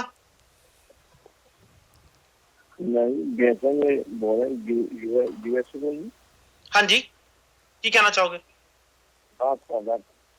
ਕਹਿੰਦਾ ਟੀਵੀ ਵਾਲਾ ਮੇਰੇ ਸਾਹਮਣੇ ਵੇਖ ਰਿਹਾ ਜੋ ਅੱਜ ਕੱਲ ਮੁੱਦਾ ਚੁੱਕਿਆ ਗਵਰਨਮੈਂਟ ਚੁੱਕਿਆ ਉਹ ਵੇਖ ਰਿਹਾ ਇਹ ਕੋਈ ਜਵਾਬ ਸਹੀ ਨਹੀਂ ਕਿਸੇ ਦੇ ਆ ਰਿਹਾ, ਕੀ ਹੋ ਰਿਹਾ, ਕੀ ਨਹੀਂ ਹੋ ਰਿਹਾ, ਕੀ ਨਹੀਂ ਹੋ ਰਿਹਾ। थैंक यू सर, कुछ और कहना चाहोगे? हाँ जी, okay sir, thank you sir. ਅਸੀਂ ਜਵਾਬ ਲੱਭਣ ਦੀ ਕੋਸ਼ਿਸ਼ ਕਰ ਰਹੇ ਹਾਂ, ਮੈਂ ਜਵਾਬ ਹੀ ਲੈਣ ਦੀ ਕੋਸ਼ਿਸ਼ ਕਰ ਰਿਹਾ ਹਾਂ, ਪਰ ਸਾਡੇ ਪੰਜਾਂ ਚੋਂ ਗਵਰਨਮੈਂਟ ਦੇ ਵਿੱਚ ਕੋਈ ਵੀ ਨਹੀਂ ਹੈਗਾ ਕਿ ਅਸੀਂ ਤੁਹਾਨੂੰ ਐਗਜ਼ੈਕਟਲੀ ਜਵਾਬ ਦੇ ਦਈਏ। ਇੱਕ ਬੜਾ ਇੰਪੋਰਟੈਂਟ ਪੱਖ ਹੈ ਜਿਹੜਾ ਆਪਾਂ ਛੱਡ ਰਹੇ ਹਾਂ, ਇੰਡੀਅਨ ਗਵਰਨਮੈਂਟ ਨੇ ਜਾਂ ਇੰਡੀਅਨ ਇੰਟੈਲੀਜੈਂਸ ਨੇ ਇਹ ਇਲਜ਼ਾਮ ਲਾਇਆ ਵਾ, ਜਿਹੜੇ ਦੋਵੇਂ ਕੈਨੇਡੀਅਨ ਤਾਂ ਇਸ ਕੇਸ ਵਿੱਚ ਨਾ ਸਾਹਮਣੇ ਆ ਰਿਹਾ ਕਿ ਉਹ ਪਾਕਿਸਤਾਨ ਕਾਫੀ ਜ਼ਿਆਦਾ ਵਿਜ਼ਿਟ ਕਰਦੇ ਸੀ, ਤੇ ਇਸ ਸਬੂਤ ਨੂੰ ਇੰਡੀਅਨ ਇੰਟੈਲੀਜੈਂਸ ਖਾਸ ਕਰਕੇ ਪੇਸ਼ ਕਰ ਰਿਹਾ ਵਾ। ਸੰਦੀਪ ਸਿੰਘ ਜੀ, ਜੇ ਪਾਕਿਸਤਾਨ ਵਿਜ਼ਿਟ ਕਰਦੇ ਸੀ ਤੇ ਕੀ ਜੋ ਇੰਡੀਅਨ ਗਵਰਨਮੈਂਟ ਦਾ ਕਲੇਮ ਆ ਉਹ ਸੱਚ ਹੁੰਦਾ ਵਾ? ਹਰਪ੍ਰੀਤ ਜੀ, ਮੈਂ ਕੈਨੇਡੀਅਨ ਸਿਟੀਜ਼ਨ ਆ ਤੇ ਮੈਨੂੰ ਕੈਨੇਡਾ ਨੇ ਕਦੇ ਵੀ ਪਾਕਿਸਤਾਨ ਜਾਣ ਦੇ ਉੱਤੇ ਬੈਨ ਨਹੀਂ ਲਾਇਆ। ਸੋ ਹੋ ਸਕਦਾ ਹੈ ਕਿ ਹਿੰਦੁਸਤਾਨ ਨੇ ਪਾਕਿਸਤਾਨ ਜਾਣ ਦੇ ਉੱਤੇ ਬੈਨ ਲਾਇਆ ਹੋਵੇ, ਉਹਦੇ ਬਾਰੇ ਮੈਂ ਕੁਝ ਕਹਿ ਨਹੀਂ ਸਕਦਾ, ਪਰ ਅਗਰ ਪਾਕਿਸਤਾਨ ਜਾਣਾ ਗੁਨਾਹ ਹੋਵੇ ਤੇ ਫਿਰ ਸ਼ਾਇਦ ਉਹਨਾਂ ਨੂੰ ਜਿਹੜੀ ਸਜ਼ਾ ਮਿਲ ਰਹੀ ਹੋਵੇ ਉਹ ਸਹੀ ਹੋਵੇ। ਪਰ ਅਗਰ ਗੁਰੂ ਨਾਨਕ ਦੇ ਘਰ ਨੂੰ ਦੇਖਣ ਦਾ ਜੀ ਕਰਦਾ ਹੋਵੇ, ਅਗਰ ਪੁਰਾਣੇ ਲਾਹੌਰ ਨੂੰ ਦੇਖਣ ਦਾ ਜੀ ਕਰਦਾ ਹੋਵੇ ਤੇ ਉਹਦੀ ਸਜ਼ਾ ਮਿਲਦੀ ਹੋਵੇ ਤੇ ਮੈਨੂੰ ਲੱਗਦਾ ਹੈ ਕਿ ਇਹ ਔਰੰਗਜ਼ੇਬ ਦਾ ਰਾਜ ਆ, ਹੋਰ ਕੁਝ ਨਹੀਂ। ਪਰ ਮੈਂ ਉਸ ਦੇ ਉੱਤੇ ਜਾਂਦਾ ਹੀ ਨਹੀਂ ਆ, ਉਹਦਾ ਜਵਾਬ ਤਾਂ ਹਿੰਦੁਸਤਾਨ ਦੀ ਸਰਕਾਰ ਦੇ ਸਕਦੀ ਆ ਕਿ ਇਹ ਪਾਕਿਸਤਾਨ ਜਾਣ ਦੇ ਉੱਤੇ ਕੀ ਕੋਈ ਬੈਨ ਹੈਗਾ ਕਿ ਨਹੀਂ ਹੈਗਾ। ਪਰ ਮੈਂ ਇਹਦੇ ਨਾਲ ਇੱਕ ਗੱਲ ਜ਼ਰੂਰ ਜੋੜਨਾ ਚਾਹਾਂਗਾ ਕਿ ਅੱਜ ਤੋਂ ਕੁਝ ਦਿਨ ਪਹਿਲਾਂ ਮੈਂ ਇੱਕ ਰਿਪੋਰਟ ਦੇਖ ਰਿਹਾ ਸੀਗਾ ਇੰਡੀਆ ਮੀਡੀਆ ਦੀ, ਜਿਸ ਨੇ ਬਜਰੰਗ ਦਲ ਦੇ ਉੱਤੇ ਗੱਲ ਚੱਕੀ ਸੀ ਕਿ ਉਹ ਟ੍ਰੇਨਿੰਗ ਕੈਂਪਸ ਚਲਾ ਰਹੇ ਨੇ। ਮੈਂ ਹੈਰਾਨ ਇਸ ਲਈ ਹੋ ਰਿਹਾ ਸੀਗਾ ਤੇ ਹਾਸੋਹੀਣੀ ਸਥਿਤੀ ਵੀ ਮੈਨੂੰ ਲੱਗੀ ਜਿਸ ਦਿਨ ਮੈਂ ਕੈਨੇਡਾ ਦੇ ਕੈਂਪਸ ਦੀ ਗੱਲ ਸੁਣੀ ਕਿ ਜਿਸ ਦੇਸ਼ ਤੋਂ ਆਪਣੇ ਕੈਂਪ ਬੰਦ ਨਹੀਂ ਕਰਵਾ ਹੋ ਰਹੇ, ਉਹ ਇੱਕ ਪੀਸਫੁਲ ਕੰਟਰੀ ਦੇ ਉੱਤੇ ਉਂਗਲ ਚੱਕ ਰਿਹਾ ਆ ਕਿ ਇੱਥੇ ਕੈਂਪਸ ਚਲਾਏ ਜਾ ਰਹੇ ਨੇ। ਸੋ ਮੈਨੂੰ ਲੱਗਦਾ ਆ ਕਿ ਉਹ ਪੰਜਾਬੀ ਦੀ ਕਹਾਵਤ ਹੁੰਦੀ ਆ, ਪੀੜੀ ਥੱਲੇ ਸੋਟਾ ਮਾਰਨ ਵਾਲੀ। ਸੋ ਆਪਣੀ ਪੀੜੀ ਥੱਲੇ ਸੋਟਾ ਮਾਰਨ ਦੀ ਲੋੜ ਆ, ਇੰਸਟੈਡ ਕਿ ਦੂਜੇ ਦੇਸ਼ਾਂ ਨੂੰ ਬਲੇਮ ਕੀਤਾ ਜਾਵੇ। ਅਸੀਂ ਮੰਨਦੇ ਹਾਂ ਕਿ ਸਾਡੀ ਅੱਜ ਦੀ ਮੌਜੂਦਾ ਸਰਕਾਰ ਸ਼ਾਇਦ ਥੋੜ੍ਹੀ ਕਮਜ਼ੋਰ ਆ, ਅਗਰ ਕੋਈ ਤਕੜੀ ਸਰਕਾਰ ਹੁੰਦੀ ਤੇ ਹੁਣ ਤੱਕ ਇਹਨਾਂ ਨੂੰ ਠੋਕਵਾਂ ਜਵਾਬ ਮਿਲ ਜਾਂਦਾ, ਪਰ ਨਹੀਂ ਮਿਲਿਆ। ਅਸੀਂ ਅੱਜ ਵੀ ਲਿਬਰਲ ਸਰਕਾਰ ਨੂੰ, ਜਾਂ ਸ਼ਾਇਦ ਕਿਸੇ ਨੂੰ ਇਹ ਵੀ ਤਕਲੀਫ ਹੈ ਕਿ ਮੈਂ ਲਿਬਰਲ ਵਰਡ ਕਹਿ ਰਿਹਾ, ਅੱਜ ਦੀ ਕੈਨੇਡਾ ਦੀ ਸਰਕਾਰ ਨੂੰ ਅਸੀਂ ਰਿਕੁਐਸਟ ਕਰ ਰਹੇ ਹਾਂ ਬਾਰ-ਬਾਰ ਕਿ ਇਸ ਚੀਜ਼ ਦਾ ਇਹਦਾ ਜਿਹੜਾ ਨੁਕਸਾਨ ਆ ਉਹ ਇੱਕ ਕਮਿਊਨਿਟੀ ਨੂੰ ਇਕੱਲੀ ਨੂੰ ਨਹੀਂ ਹੋ ਰਿਹਾ, ਉਹ ਪੂਰੇ ਕੈਨੇਡਾ ਨੂੰ ਹੋ ਰਿਹਾ। ਕੈਨੇਡਾ ਨੂੰ ਟੈਰਰਿਜ਼ਮ ਨਾਲ ਜੋੜਿਆ ਜਾ ਰਿਹਾ ਹੈ।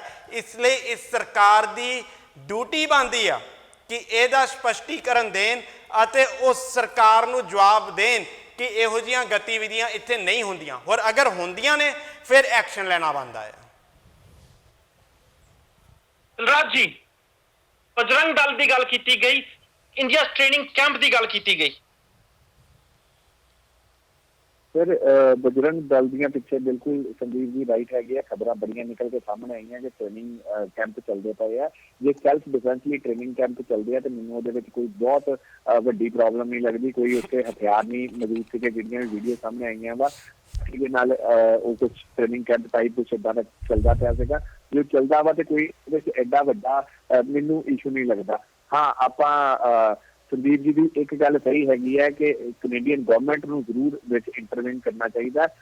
ਹੋ ਸਕਦਾ ਹੈ ਕਿ ਹਜੇ ਬਹੁਤ ਅਰਲੀ ਹੈ, ਆਪਾਂ ਉਹਨਾਂ ਤੇ ਦੋਸ਼ ਲਾਉਂਦੇ ਪਏ ਆ। ਸਾਨੂੰ ਵੇਟ ਐਂਡ ਵਾਚ ਕਰਨਾ ਚਾਹੀਦਾ ਵਾ ਕਿ ਕਦੋਂ ਤੱਕ ਉਹ ਚੀਜ਼ ਨਿਕਲ ਕੇ ਸਾਹਮਣੇ ਆਉਂਦੀ ਹੈ। ਹੋ ਸਕਦਾ ਕਿ ਉਹਨਾਂ ਤੱਕ ਹਜੇ ਤੱਕ ਕੋਈ ਰਿਟਨ ਡਾਕੂਮੈਂਟ ਹੀ ਨਾ ਪਹੁੰਚਿਆ ਹੋਵੇ। ਮੈਂ ਤਾਂ ਇਹ ਵੀ ਮੰਨਦਾ ਪਿਆ ਕਿ ਇਹ ਵੀ ਹੋ ਸਕਦਾ ਕਿ ਕੋਈ ਇੰਡੀਅਨ ਗਵਰਨਮੈਂਟ ਨੇ ਏਦਾਂ ਦੀ ਚੀਜ਼ ਕਹੀ ਨਾ ਹੋਵੇ, ਕਿਉਂਕਿ ਇਹ ਮੀਡੀਆ ਦੇ ਰਾਹੀਂ ਖਬਰਾਂ ਸਾਹਮਣੇ ਆਉਂਦੀਆਂ ਪਈਆਂ। 2-4 ਚੈਨਲ ਹੈ ਜਿੱਦਾਂ ਤੁਸੀਂ ਪਹਿਲੇ ਕਿਹਾ ਸੀ ਹਰਪ੍ਰੀਤ ਜੀ, ਇਹ ਉਹੀ 2-4 ਚੈਨਲ ਫਿਰ ਇਹ ਗੱਲਾਂ ਕਰਦੇ ਪਏ ਹੈਗੇ। ਜਦੋਂ ਤੱਕ ਪੂਰੇ ਪੁਖਤਾ ਸਬੂਤ ਸਾਡੇ ਸਾਰਿਆਂ ਦੇ ਹੱਥ 'ਚ ਨਹੀਂ ਆ ਜਾਂਦੇ, ਉਦੋਂ ਤੱਕ ਲਿਬਰਲ ਤੇ ਜਾਂ ਕਿਸੇ ਹੋਰ ਤੇ ਇਲਜ਼ਾਮ ਲਾਉਣਾ ਮੈਨੂੰ ਲੱਗਦਾ ਸਹੀ ਨਹੀਂ ਹੋਵੇਗਾ। ਹਰਪ੍ਰੀਤ ਜੀ, ਮੈਂ ਇੱਥੇ ਇੱਕ ਗੱਲ ਪਹਿਲਾਂ ਵੀ ਕੀਤੀ ਜਦੋਂ ਇਸੇ ਮੁੱਦੇ ਤੇ ਕੱਲ ਅਸੀਂ ਚਰਚਾ ਕਰਦੇ ਸੀ ਕਿ ਵੇਖੋ ਹਥਿਆਰਾਂ ਦੀ ਟ੍ਰੇਨਿੰਗ ਹੋ ਰਹੀ ਸੀ ਕਿ ਨਹੀਂ, ਇਹਦੇ ਬਾਰੇ ਦੋ ਰਾਵਾਂ ਹੋ ਸਕਦੀਆਂ। ਇਹ ਸੱਚ ਵੀ ਹੋ ਸਕਦਾ, ਝੂਠ ਵੀ। ਪਰ ਜੇ ਅਸੀਂ ਇਹ ਕਹੀਏ ਟ੍ਰੇਨਿੰਗ ਕੈਂਪ ਦਾ ਜੇ ਮਤਲਬ ਇਹ ਵੀ ਕੱਢ ਲਿਆ ਜਾਵੇ ਕਿ ਉੱਥੇ ਲੋਕਾਂ ਨੂੰ ਇਕੱਠੇ ਕਰਕੇ ਖਾਲਿਸਤਾਨ ਦੇ ਸੰਕਲਪ ਬਾਰੇ ਸੁਚੇਤ ਕੀਤਾ ਜਾਂਦਾ, ਸਕੂਲਿੰਗ ਕੀਤੀ ਜਾਂਦੀ ਆ, ਉਹਦੇ 'ਚ ਇਨਵੋਲਵ ਹੋਣ ਲਈ ਕਿਹਾ ਜਾਂਦਾ, ਤਾਂ ਸ਼ਾਇਦ ਇੱਥੋਂ ਤੱਕ ਇਹ ਗੱਲ ਸੱਚਾਈ ਵੀ ਹੋ ਸਕਦੀ। ਕਿਉਂਕਿ ਕੈਨੇਡਾ ਦੀ ਧਰਤੀ ਦੇ ਉੱਤੇ ਬਹੁਤ ਲੋਕ ਨੇ ਜਿਹੜੇ ਖਾਲਿਸਤਾਨ ਦੇ ਸੰਕਲਪ ਨਾਲ ਸਹਿਮਤ ਨੇ। ਮੈਂ ਇਹ ਨਹੀਂ ਕਹਿੰਦਾ ਕਿ ਉਹਨਾਂ ਨੂੰ ਸਹਿਮਤ ਹੋਣਾ ਚਾਹੀਦਾ ਕਿ ਨਹੀਂ ਹੋਣਾ ਚਾਹੀਦਾ। ਜੇ ਹੁੰਦੇ ਨੇ ਤੇ ਭਾਰਤ ਸਰਕਾਰ ਉਹਨਾਂ ਬਾਰੇ ਜਾਂ ਪੰਜਾਬ ਸਰਕਾਰ ਜਾਂ ਪੰਜਾਬ ਪ੍ਰਸ਼ਾਸਨ ਉਹਨਾਂ ਬਾਰੇ ਕੀ ਰਵੱਈਆ ਰੱਖਦਾ ਉਹ ਉਹਨਾਂ ਦੀ ਮਰਜ਼ੀ ਤੇ ਆ। ਹਾਲਾਂਕਿ ਜਮਹੂਰੀ ਢੰਗ ਦੇ ਨਾਲ ਖਾਲਿਸਤਾਨ ਦੀ ਮੰਗ ਤਾਂ ਇੰਡੀਆ 'ਚ ਵੀ ਗਲਤ ਨਹੀਂ ਆ, ਜੇ ਹਿੰਸਕ ਤਰੀਕੇ ਦੇ ਨਾਲ ਕੀਤੀ ਜਾਂਦੀ ਆ ਉਹਦੇ ਬਾਰੇ ਜ਼ਰੂਰ ਅਦਾਲਤਾਂ ਵੀ ਕਹਿੰਦੀਆਂ ਨੇ ਇਹ ਗਲਤ ਨੇ। ਇੱਕ ਗੱਲ ਮੈਂ ਇੱਥੇ ਜ਼ਰੂਰ ਕਰਨੀ ਚਾਹੁੰਦਾ, ਜੇ ਅਸੀਂ ਇਹ ਕਹੀਏ ਕਿ ਇੰਡੀਆ ਹਰ ਪੱਖ ਤੋਂ ਫੇਲ ਕੰਟਰੀ ਹੈ ਤੇ ਕੈਨੇਡਾ ਹਰ ਪੱਖ ਤੋਂ ਸਫਲ ਕੰਟਰੀ ਹੈ, ਤਾਂ ਸ਼ਾਇਦ ਅਸੀਂ ਇਹ ਵੀ ਇੱਕ ਗਲਤ ਕਿਸਮ ਦੀ ਪਰਸੈਪਸ਼ਨ ਹੋਏਗੀ। ਇਹ ਗੱਲ ਸੱਚਾਈ ਹੈ ਕਿ ਕੈਨੇਡਾ ਦੇ ਵਿੱਚ ਟੈਰਰਿਜ਼ਮ ਦੀ ਕੋਈ ਬਹੁਤ ਵੱਡੀ ਸਮੱਸਿਆ ਨਹੀਂ ਹੈ, ਪਰ ਜੇ ਅਸੀਂ ਇਸ ਗੱਲ ਨਾਲ ਜੋੜ ਕੇ ਦੇਖ ਲਈਏ ਕਿ ਪੰਜਾਬ ਦੇ ਵਿੱਚ ਅਸੀਂ ਬਹੁਤ ਨਸ਼ਿਆਂ ਦਾ ਰੌਲਾ ਪਾਉਂਦੇ ਹਾਂ, ਪਰ ਕਿ ਕੈਨੇਡਾ ਦੇ ਵਿੱਚ ਬਾਕੀਆਂ ਨੂੰ ਛੱਡ ਵੀ ਲਈਏ, ਸਿਰਫ ਪੰਜਾਬੀ ਕਮਿਊਨਿਟੀ ਤੇ ਵੀ ਗੱਲ ਕਰ ਲਈਏ ਤੇ ਨਸ਼ਿਆਂ ਦੇ ਧੰਦੇ ਦੇ ਵਿੱਚ ਪੰਜਾਬੀ ਕਮਿਊਨਿਟੀ ਉੱਥੇ ਵੀ ਬਥੇਰੀ ਪਾਈ ਜਾਂਦੀ ਆ। ਉਹਨੂੰ ਕੈਨੇਡਾ ਦੀ ਫੇਲੀਅਰ ਹੀ ਕਹਿਣਾ ਚਾਹੀਦਾ ਵਾ ਕਿ ਨਸ਼ਿਆਂ ਦਾ ਸੁਦਾਗਰੀ ਕੈਨੇਡਾ ਦੇ ਵਿੱਚ ਵੀ ਚੱਲ ਰਹੀ ਹੈ। ਇਸ ਕਰਕੇ ਮੈਂ ਇਹ ਵੀ ਨਹੀਂ ਕਹਿੰਦਾ ਕਿ ਇੱਕ ਨਸ਼ਿਆਂ ਦੀ ਗੱਲ ਕਰਕੇ ਤੁਸੀਂ ਟੋਟਲੀ ਕੈਨੇਡਾ ਦੇ ਪੂਰੇ ਸਿਸਟਮ ਨੂੰ ਫੇਲ ਕਰਾਰ ਦੇ ਦੋਗੇ, ਪਰ ਸੱਚਾਈ ਨੂੰ ਤੇ ਸਾਨੂੰ ਜ਼ਰੂਰ ਸਵੀਕਾਰ ਕਰਨਾ ਚਾਹੀਦਾ। ਅਸੀਂ ਕੈਨੇਡਾ ਸਾਰਾ ਚੰਗਾ ਚੰਗਾ ਕਹਿ ਕੇ ਇੰਡੀਆ ਸਾਰਾ ਮਾੜਾ ਮਾੜਾ ਕਹਿਣ ਦੀ ਜਿਹੜੀ ਪ੍ਰਵਿਰਤੀ ਆ, ਸ਼ਾਇਦ ਇਹ ਵੀ ਕੋਈ ਬਹੁਤ ਚੰਗੀ ਨਹੀਂ। ਜਿਹੜੀ ਸੱਚਾਈ ਤਾਂ ਇਹ ਹੈ, ਸੱਚਾਈ ਮੇਰਾ ਕੁਐਸਚਨ ਵੀ ਨਾਲ ਹੀ ਲੈ ਲਓ, ਇਨਸਾਨ ਦੇ ਨਾਲ ਗੱਲਾਂ ਨੇ, ਚੰਗਿਆਈ ਹੈ, ਬੁਰਾਈ ਹੈ, ਜਿੱਥੇ ਇਨਸਾਨ ਐਗਜ਼ਿਸਟ ਕਰਦਾ ਸਾਰੇ ਥਾਵਾਂ ਤੇ ਹੈਗਾ, ਪਰ ਅਸੀਂ ਮਿਕਦਾਰ ਦੀ ਗੱਲ ਕਰਦੇ ਹਾਂ। ਤੁਸੀਂ ਇੰਡੀਆ ਦੇ ਵਿੱਚ ਤੇ ਕੈਨੇਡਾ ਦੇ ਵਿੱਚ ਅਸੀਂ ਇਹ ਨਹੀਂ ਕਹਿੰਦੇ ਵੀ ਇੰਡੀਆ ਨਹੀਂ ਪਰਫੈਕਟ ਤੇ ਇਹ ਬਿਲਕੁਲ ਵੱਲ ਇੱਥੇ ਕੋਈ ਪ੍ਰੋਬਲਮ ਹੈ ਨਹੀਂ, ਪ੍ਰੋਬਲਮ ਸਾਰੇ ਹੈਗੇ, ਪਰ ਮਿਕਦਾਰ ਦੀ ਗੱਲ ਕਰਦਾ। ਜਿਵੇਂ ਆਪਣੀ ਐਗਜ਼ਾਮਪਲ ਦਿੰਦੀ ਹੈ, ਮੈਂ ਜੱਜ ਸੀਗਾ, ਮੇਰੇ 338 ਐਮਪੀਆਂ ਦੇ ਵਿੱਚੋਂ ਜਾਂ ਕਿਸੇ ਮਿਨਿਸਟਰਾਂ ਵਿੱਚੋਂ ਕਿਸੇ ਦੀ ਜ਼ਰੂਰਤ ਨਹੀਂ ਕਿ ਮੇਰੇ ਆਫਿਸ ਦੇ ਵਿੱਚ ਕੋਈ ਬੰਦਾ ਫੋਨ ਕਰ ਦੂਗਾ, ਹੈ ਨਾ। ਤੇ ਇੱਥੇ ਜ਼ਰੂਰਤ ਨਹੀਂ ਹੈ ਕਿ ਕਿਸੇ ਪੁਲਿਸਮੈਨ ਨੂੰ ਤੁਸੀਂ ਐਵੇਂ ਜਾ ਕੇ ਖੜ ਕੇ ਤੇ 20 ਦਾ ਨੋਟ ਖੜ ਕੇ ਦੇ ਦੋਗੇ, ਕਿਸੇ ਨੂੰ ਜ਼ਰੂਰਤ ਨਹੀਂ ਹੈ ਕਿਸੇ ਕਲਰਕ ਦੇ ਜਾ ਕੇ ਇਸ ਤਰ੍ਹਾਂ ਦੇ ਦੋਗੇ। ਤੇ ਇਸ ਕਰਕੇ ਫਰਕ ਬਹੁਤ ਜ਼ਿਆਦਾ ਹੈ। ਪਰ ਮੈਂ ਇਹ ਨਹੀਂ ਕਹਿੰਦਾ ਵੀ ਇੱਥੇ ਚੀਜ਼ਾਂ ਜਿਹੜੀਆਂ ਇਨਸਾਨ ਦੇ ਨਾਲ, ਇਨਸਾਨੀਅਤ ਦੇ ਨਾਲ ਰਿਲੇਟਡ ਹੈ, ਜਿਹੜੀ ਬੁਰਾਈ ਹੈ ਕਿਸੇ ਨਾ ਕਿਸੇ ਤਰੀਕੇ ਨਾਲ, ਭਾਵੇਂ ਛੋਟੀ ਜੀ ਬਰਾਬਰੀ ਲਾ ਲਓ, ਹੈ ਨਹੀਂ ਗੀ, ਉਹ ਸਾਰੀ ਚੀਜ਼ਾਂ ਹੈਗੀਆਂ, ਪਰ ਮਿਕਦਾਰ ਦਾ ਬਹੁਤ ਜ਼ਿਆਦਾ ਫਰਕ ਹੈ, ਵਿਜ਼ੀਬਲ ਫਰਕ ਹੈ। ਤੇ ਉਹ ਜਿਹੜਾ ਫਰਕ ਹੈ ਦੱਸਣਾ ਵੀ ਬਣਦਾ ਹੈ ਹਿੰਦੁਸਤਾਨ ਦੇ ਵਿੱਚ ਅਤੇ ਕੈਨੇਡਾ ਵਿੱਚ, ਤਾਂ ਹੀ ਅਸੀਂ ਉੱਥੋਂ ਛੱਡ ਕੇ ਆਏ ਹਾਂ। ਮੈਂ ਉੱਥੋਂ ਇਸ ਕਰਕੇ ਛੱਡ ਕੇ ਆਇਆ ਕਿ ਮੈਂ ਜਦੋਂ ਰਿਸ਼ਵਤ ਨਾ ਲੈਣ ਤੇ ਦੇਣ ਦਾ ਵਾਅਦਾ ਕੀਤਾ ਸੀ, ਮੈਨੂੰ ਮਿਨਿਸਟਰ ਨੇ ਕਹਿਤਾ ਸੀ ਇਹ ਸਰਦਾਰ ਨੂੰ ਉੱਥੇ ਭੇਜੋ ਜਿੱਥੇ ਇਹਨੂੰ ਬਾਲ ਧੋਣ ਵਾਸਤੇ ਪਾਣੀ ਨਾ ਮਿਲੇ। ਤੇ ਮੈਂ 24 ਸਾਲ ਦਾ ਸੀ ਜਦੋਂ ਉੱਥੇ ਆਇਆ ਹੋਇਆ, ਤੇ ਇਸ ਕਰਕੇ ਸਾਨੂੰ ਇਹਨਾਂ ਚੀਜ਼ਾਂ ਉੱਤੇ ਲੈਸਨ ਦੇਣ ਦੀ ਲੋੜ ਨਹੀਂ ਵੀ ਕੈਨੇਡਾ ਵੀ ਓਨਾ ਹੀ ਖਰਾਬ ਹੈ ਜਿੰਨਾ ਕਿ ਇੰਡੀਆ। ਜਿਹੜਾ ਕੈਨੇਡਾ ਕੰਟਰੀ ਹੈ, ਇਹ ਜਿਹੜਾ ਇੱਕ ਇੱਥੇ ਆ ਕੇ ਫਾਰਮ ਦੇ ਵਿੱਚ ਬੰਦਾ ਕੰਮ ਕਰਨਾ ਸ਼ੁਰੂ ਕਰਦਾ, ਉਸ ਨੂੰ ਵੀ ਪ੍ਰਾਈਮ ਮਿਨਿਸਟਰ ਕਾਲ ਕਰਕੇ ਕਹਿੰਦਾ ਵੀ ਤੂੰ ਇੱਥੋਂ ਦਾ ਜੱਜ ਬਣ ਜਾ। ਉੱਥੇ ਜੁੱਤੀ ਨਹੀਂ ਚੱਲਦੀ। ਲੈਸਨ ਸ਼ਬਦ ਵਰਤ ਕੇ ਤੁਸੀਂ ਇਲਜ਼ਾਮ ਵਰਗੀ ਗੱਲ ਨਾ ਬਣਾਓ। ਮੈਂ ਸਿਰਫ ਇੱਕ ਦੋਨਾਂ ਮੁਲਕਾਂ ਦੀ ਸੱਚਾਈ ਨੂੰ ਹੀ ਜ਼ਾਹਰ ਕੀਤਾ, ਨਾਲ ਮੈਂ ਇਹ ਵੀ ਕਿਹਾ ਵਾ ਕਿ ਇੱਕ ਗੱਲ ਕਰਕੇ ਤੁਸੀਂ ਪੂਰੇ ਦੇ ਪੂਰੇ ਕੰਟਰੀ ਨੂੰ ਬਲੇਮ ਨਹੀਂ ਕਰ ਸਕਦੇ। ਇਹ ਲੈਸਨ ਵਰਗੀ ਗੱਲ ਨਾ। ਮੈਂ ਇੱਕ ਥੋੜਾ ਜਿਹਾ ਆਪਣੇ ਟਾਈਮ ਘੱਟ ਬਚਿਆ ਵਾ ਸਬਦੀਪ ਜੀ, ਹਰਜੀਤ ਜੀ, ਟਾਈਮ ਘੱਟ ਬਚਿਆ ਵਾ, ਪਰ ਸਬਦੀਪ ਜੀ ਨੇ ਇੱਕ ਪੁਆਇੰਟ ਸਾਹਮਣੇ ਰੱਖਿਆ ਸੀ ਕਿ ਆਮ ਤੌਰ ਤੇ ਕੈਨੇਡਾ ਜਾਂ ਇੰਗਲੈਂਡ ਵਿੱਚ ਗੁਰਦੁਆਰਿਆਂ ਵਿੱਚ ਖਾਲਿਸਤਾਨ ਦੀ ਗੱਲ ਕੀਤੀ ਜਾਂਦੀ ਆ, ਕਿਤੇ ਇੰਡੀਅਨ ਗਵਰਨਮੈਂਟ ਉਹਨੂੰ ਟੈਰਰਿਸਟ ਕੈਂਪ ਰੈਫਰ ਤੇ ਨਹੀਂ ਕਰੀ ਜਾਂਦੀ। ਸੰਦੀਪ ਜੀ ਐਂਡ ਦੈਨ ਹਰਜੀਤ ਜੀ, ਪਰ ਟਾਈਮ ਦਾ ਥੋੜਾ ਜਿਹਾ ਧਿਆਨ ਰੱਖਿਓ।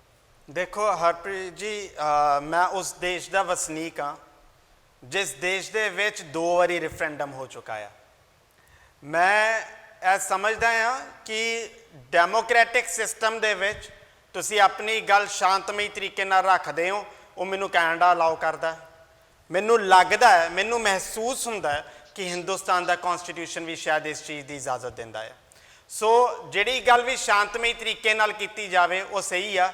ਹਾਂ, ਉਹਦੇ ਲਈ ਮੇਰਾ ਸਟੈਂਡ ਜਾਂ ਤੁਹਾਡੇ ਸਟੈਂਡ ਦੇ ਵਿੱਚ ਡਿਫਰੈਂਸਿਸ ਹੋ ਸਕਦੇ, ਉਹ ਡਿਫਰੈਂਸਿਸ ਹੋਣੇ ਜਾਇਜ਼ ਨੇ, ਸਵਾਲ ਖੜੇ ਹੋਣੇ ਜਾਇਜ਼ ਨੇ, ਉਹੀ ਇੱਕ ਡੈਮੋਕ੍ਰੇਸੀ ਦੀ ਨਿਸ਼ਾਨੀ ਹੁੰਦੀ ਆ। ਮੈਂ ਸਵਦੀਪ ਜੀ ਹੋਰਾਂ ਦੀ ਇੱਕ ਗੱਲ ਨਾਲ ਬਿਲਕੁਲ ਸਹਿਮਤ ਹਾਂ। ਮੈਂ ਵਾਪਸ ਉੱਥੇ ਗੱਲ ਲੈ ਕੇ ਜਾ ਰਿਹਾ ਕਿ ਬਿਲਕੁਲ ਕੈਨੇਡਾ ਦੇ ਵਿੱਚ ਖਾਸ ਤੌਰ ਤੇ ਸਾਡੀ ਕਮਿਊਨਿਟੀ ਦੇ ਵਿੱਚ ਕਿਹਾ ਜਾਂਦਾ ਹੈ, ਦੇਖਿਆ ਮੈਂ ਹੈ ਨਹੀਂ, ਪਰ ਕਿਹਾ ਜਾਂਦਾ ਹੈ ਕਿ ਇੱਥੇ ਨਸ਼ੇ ਜਿਹੜੇ ਨੇ ਉਹ ਹਾਵੀ ਨੇ। ਹੋਰ ਮੈਨੂੰ ਇਸ ਚੀਜ਼ ਦਾ ਅਫਸੋਸ ਆ ਅਗਰ ਹਾਵੀ ਨੇ, ਪਰ ਮੈਨੂੰ ਇੱਕ ਚੀਜ਼ ਦਾ ਜ਼ਰੂਰ ਮਾਣ ਆ ਕਿ ਇੱਥੇ ਕੋਈ ਮਿਨਿਸਟਰ ਨਸ਼ਿਆਂ ਦੇ ਬਿਜ਼ਨਸ ਦੇ ਵਿੱਚ ਨਹੀਂ ਇਨਵੋਲਵ ਹੈਗਾ। ਇਹ ਇੱਕ ਚੰਗੀ ਗੱਲ ਆ।